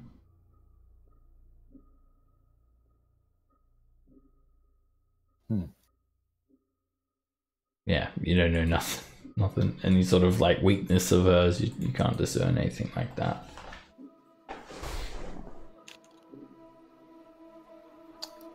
Guess I'm gonna make that Arcana check again. Oh no! If I use the favor of God, it just adds 2d4 to that lousy check. May not be enough. I think you already used it when you Not disappeared. today. Yeah. Yes. Oh, that's right. I did make it for you, Corwin. The wisdom save, and I had to use your favored by the gods to succeed. But you made it on your own, so you can have your favored by the gods back. Okay. Thank you. I thought I didn't really want to roll for you. Be responsible for you becoming evil. Much as it would have pleasured me. For my divine sorcerer, right? Well, I'm going to try this then. How do we free Ball? Alright. Divine intervention. So, you have to roll a D100 and roll. You're like straight cleric, right, Rocky? Yep. 19 or lower. Oh my Very god, good. he did it. Wow. Very good. Right. Wow, this is the first time I've seen that used. Make a note, Rocky. You won't be able to use that for 7 days. Yep. You use divine intervention to commune with your deity, and you find it a real stretch to contact your deity from where you are, but the holy thunders of your god reach you. You hear this sort of disembodied voice speak to you, Rocky. Oh, my child. You have called upon me, and I have come to answer you. Sweet. It is true of what Rimmer speaks. She is the key to freeing him, but her loyalty can be obtained so much rather than be bought. Look for an ancient sarcophagus, in it which lies a talisman bearing her true name. Upon obtaining that and speaking forth her true name, she will be plunged into your service. Let's do that. Awesome. Thank you very much. All right, guys. Is there any other exit to the room?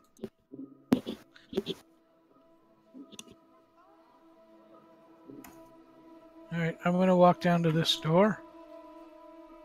If you try to go there, the magical rope sort of abruptly cuts you off. Whoosh. Oh. Now. So you're going to share that information with us? Yeah, sure. All right, so all we got to do then to get her he help shares us. it. Do you say it in front of her? Yeah, Yep. don't do that. Exactly. Well, you told me to. But we you can don't go have to do this it. other room and tell us about it here, All right. Well, out of her earshot. whatever. I'll leave her with Brad Pitt and get out of here. You leave the Erenice. Yeah. Just like doesn't try to prevent you from leaving, and she just gazes at you all with her sort of strikingly beautiful appearance and her stylized, exquisite armor with horned helms, and she just chuckles a little bit as the rope just wraps around the drow's neck once more.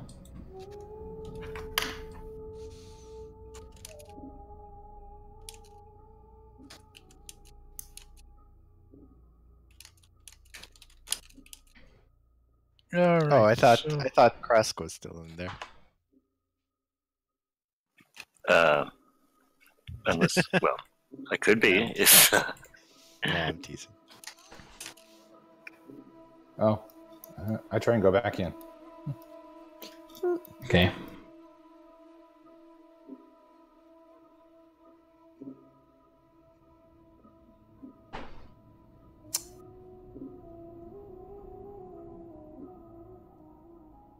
She just smiles. I subtle cast suggestion. Okay. I thought we learned this before. But okay. Different monster. Worth a try. I subtle cast suggestion. What's your DC? 23. She makes a wisdom save with advantage.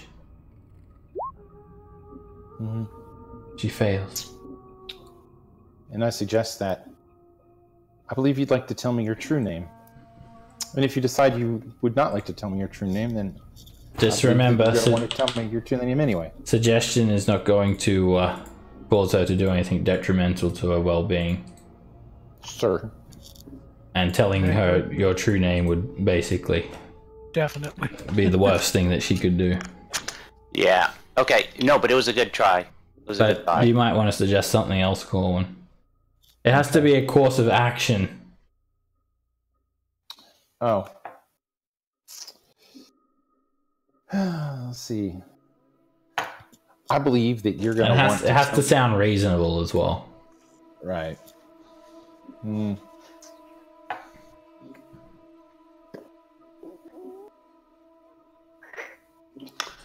Well,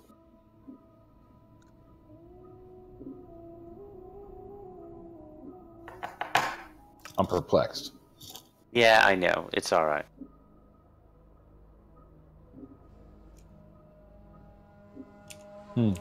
So do you happen to... I think you should tell me where we could find a talisman. Do you think that would be reasonable? She's 100% not going to. Right. Alright, I'm just going to say the spell fails because of that. And she definitely experiences something with that. And then she causes her longsword to ignite on fire. Now. Let's not try anything silly. And the drow consort steps forward. Okay, let's all just leave. Leave while we're still friends.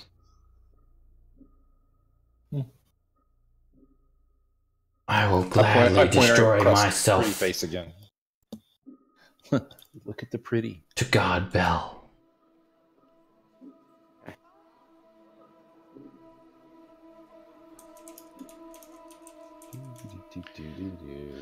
So Okay. so here's my plan. I can subtle cast Dimension Door, along with like Maharu or something, like out of sight of her. I think I remember looking at the door at the room behind her and like casting it like Dimension Door like right here. Okay, so before we go any further, Unless We it's gotta- one of those doors that aren't really doors and leads to a wall. Mm-hmm. yeah, and we got the huge clue of a sarcophagus. So let's look down here and see if we can find a sarcophagus down here. Yeah, I'm just thinking it's probably in the door in the room past her, just because she would be guarding her turn. I would think that that could be it. My thought is that Bell's behind the door past us. That's what I think. Might be, but sarcophagus might be there too. But Yancy But Ben wasn't. you're asking me to disprove I can't disprove a negative. We run into that argument. You could be completely right, but My cat's name is Mittens, and Yancy Ben says we gotta find sarcophagus. yeah. Your god is Yancy Bin now, Rocky. Just changed. So I mean, let's see if at least look around a little bit to see if we can find a sarcophagus down here. It could be in any one of these rooms. We've got multiple doors here. Okay. So I say we look through some of them, and then if we come up completely empty on this floor, then we can readdress how we want to do it.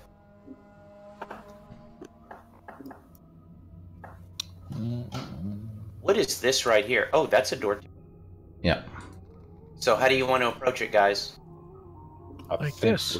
on a bug hunt looking for a talisman. Yep. So, Hey, Crust, come open this.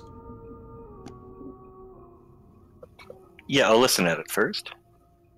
Alright, this is the door where Maharu like heard this sort of dripping and squelching sound. That's the sound sarcophagi make, isn't it? Squelching. I think so, yeah. Yeah, I'll go ahead and open the door.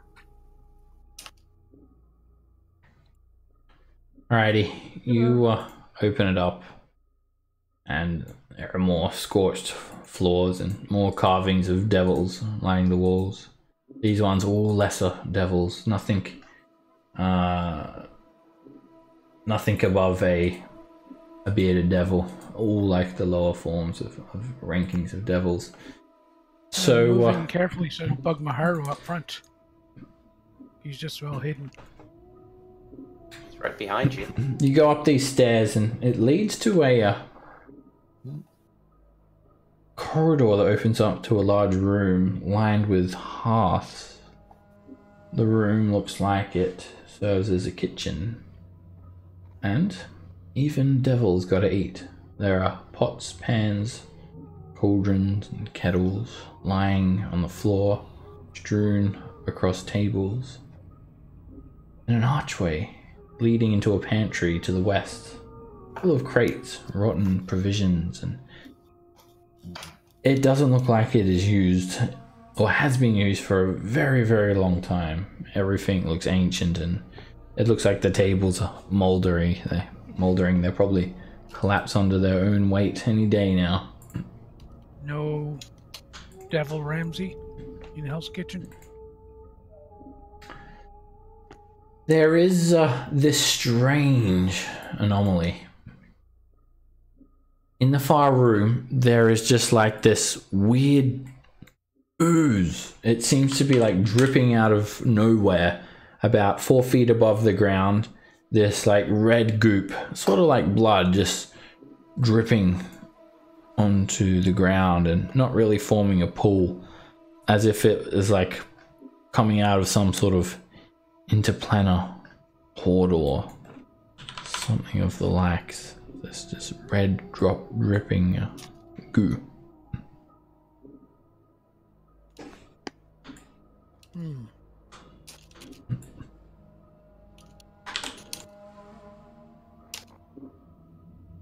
That doesn't look good. Let's kill it.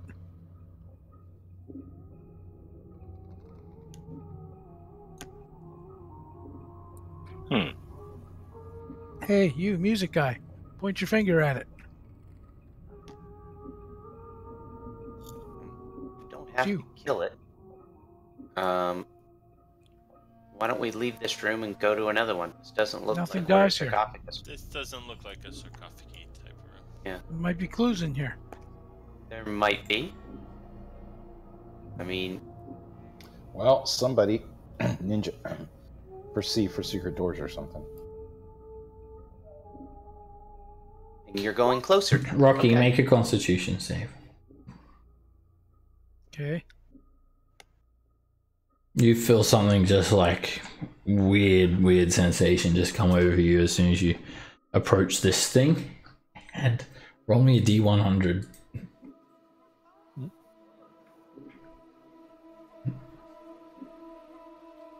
You undergo some sort of warping sensation. Your hair, eyes, and skin become blue, red, and yellow. You have red hair, blue skin, and yellow eyes now. Oh man. It just instantly just warps in front of you. Kill it with fire. Not Ed. Well, not today. The other thing. You're also poisoned, Rocky. It hits you hard. No, Can you be not- poisoned? Alright. What's that? Oh, we had the hero's feast. Oh yeah. We had a good breakfast. Alright. And I had advantage on that con save too. It showed.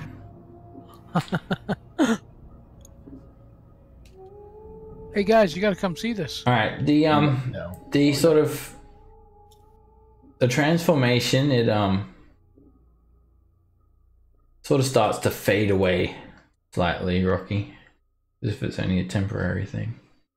Oh, I look good as redhead. Next. But it hasn't gone away yet.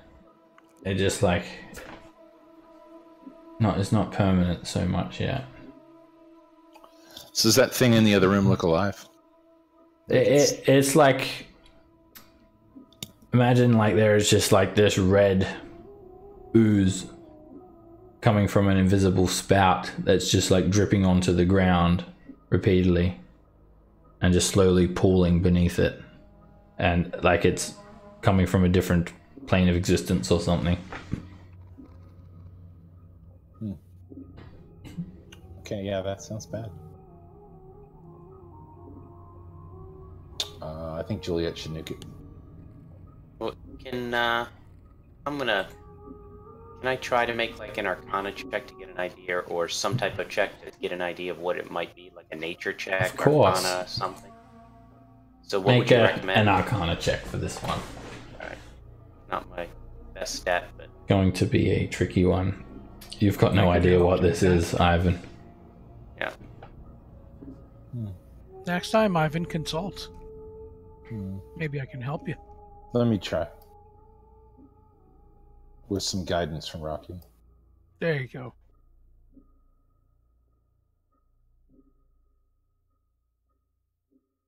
Yeah, it's a touch, so he'll have to touch you. Rocky reaches out with his flesh is just literally turned like blue now. He looks like a avatar creature or something. And your beard is yellow as well, Rocky. Sweet. Yeah, even with his guidance, I'm short. Well, it's yellower than it already was. And, yeah, Corin, you've got no idea what this thing is. Some sort of weird anomaly. Okay. You want to just leave it for now? I mean, is We'll leave it. anything happening to Rocky aside from him being blue? I mean, literally his flesh changes color and he's being, like, warped in some way. La la la la la But la la la. anyone else can try and, if you're proficient in Arcana or a spellcaster, you can try and make it. Ivan, don't you have, like, Peerless Skill or something? I do, yes. And inspire yourself if you want. Oh, that's right. I can. So would Rocky, a 25? Rocky, you just bang your head against the wall. You got a headache. 25 have done it? Alright. You have a fair idea what it is, given the fact that it's demonic in nature. You kind of expect it to be here and kind of don't. You think it is the beginnings of a Sybarex. It is an ancient creature. It's supposed to be as old as the abyss itself. They can haunt remote parts of the plane, and they use vile abilities to breed new horrors and apprehend forbidden lore. There is always these rivulets of blood and bile cascading from their body, and that's what you think you're seeing now. But it doesn't look like the creature is like fully here yet.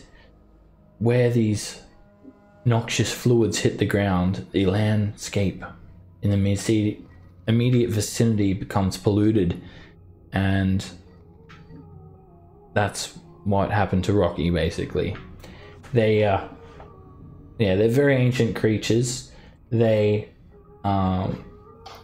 spend eons amassing information from across the plains, hoarding knowledge. So they're actually quite very intelligent creatures as well, and they can basically drain your mind. And they know about demon lords, devils, and archdevils, and they can even be advisors or oracles. And so powerful they can even manipulate archdevils themselves. That's how sort of smart they are. You should And talk to a Corwin. they channel the power of the abyss to create new demons from other creatures. So you've basically been like sort of a bit transformed there, Rocky. You have a feeling it's in the process of being teleported into Avernus, but hasn't quite sort of formed in here. And this alone is just an anomaly, because demons, they can only enter through the conventional means of entering Avernus, through like the same way that you guys get here, the Lake of Despond, or certainly they can't teleport into Darkspine, but it hasn't fully formed yet. You don't know how long it should take, but you have a feeling there's going to be one of these creatures forming here at some stage, and if you had to describe it, this is what you would describe. Oh, we saw those. That was one of the things I was curious about when we saw all the armies. Yeah, with we saw several of those at the front line of the Blood War. Yeah, because they were the cute ones. All right, we'll actually end the session here as you guys discover this, and we'll see what you want to do about it next week. All right. I say we help you get here and give it ball. Thank you guys very much. Hope you enjoyed today's session, and I'll see you then. All right. See you next Good week. night, everyone. Bye. Good night, guys. Thanks, everyone. See you guys.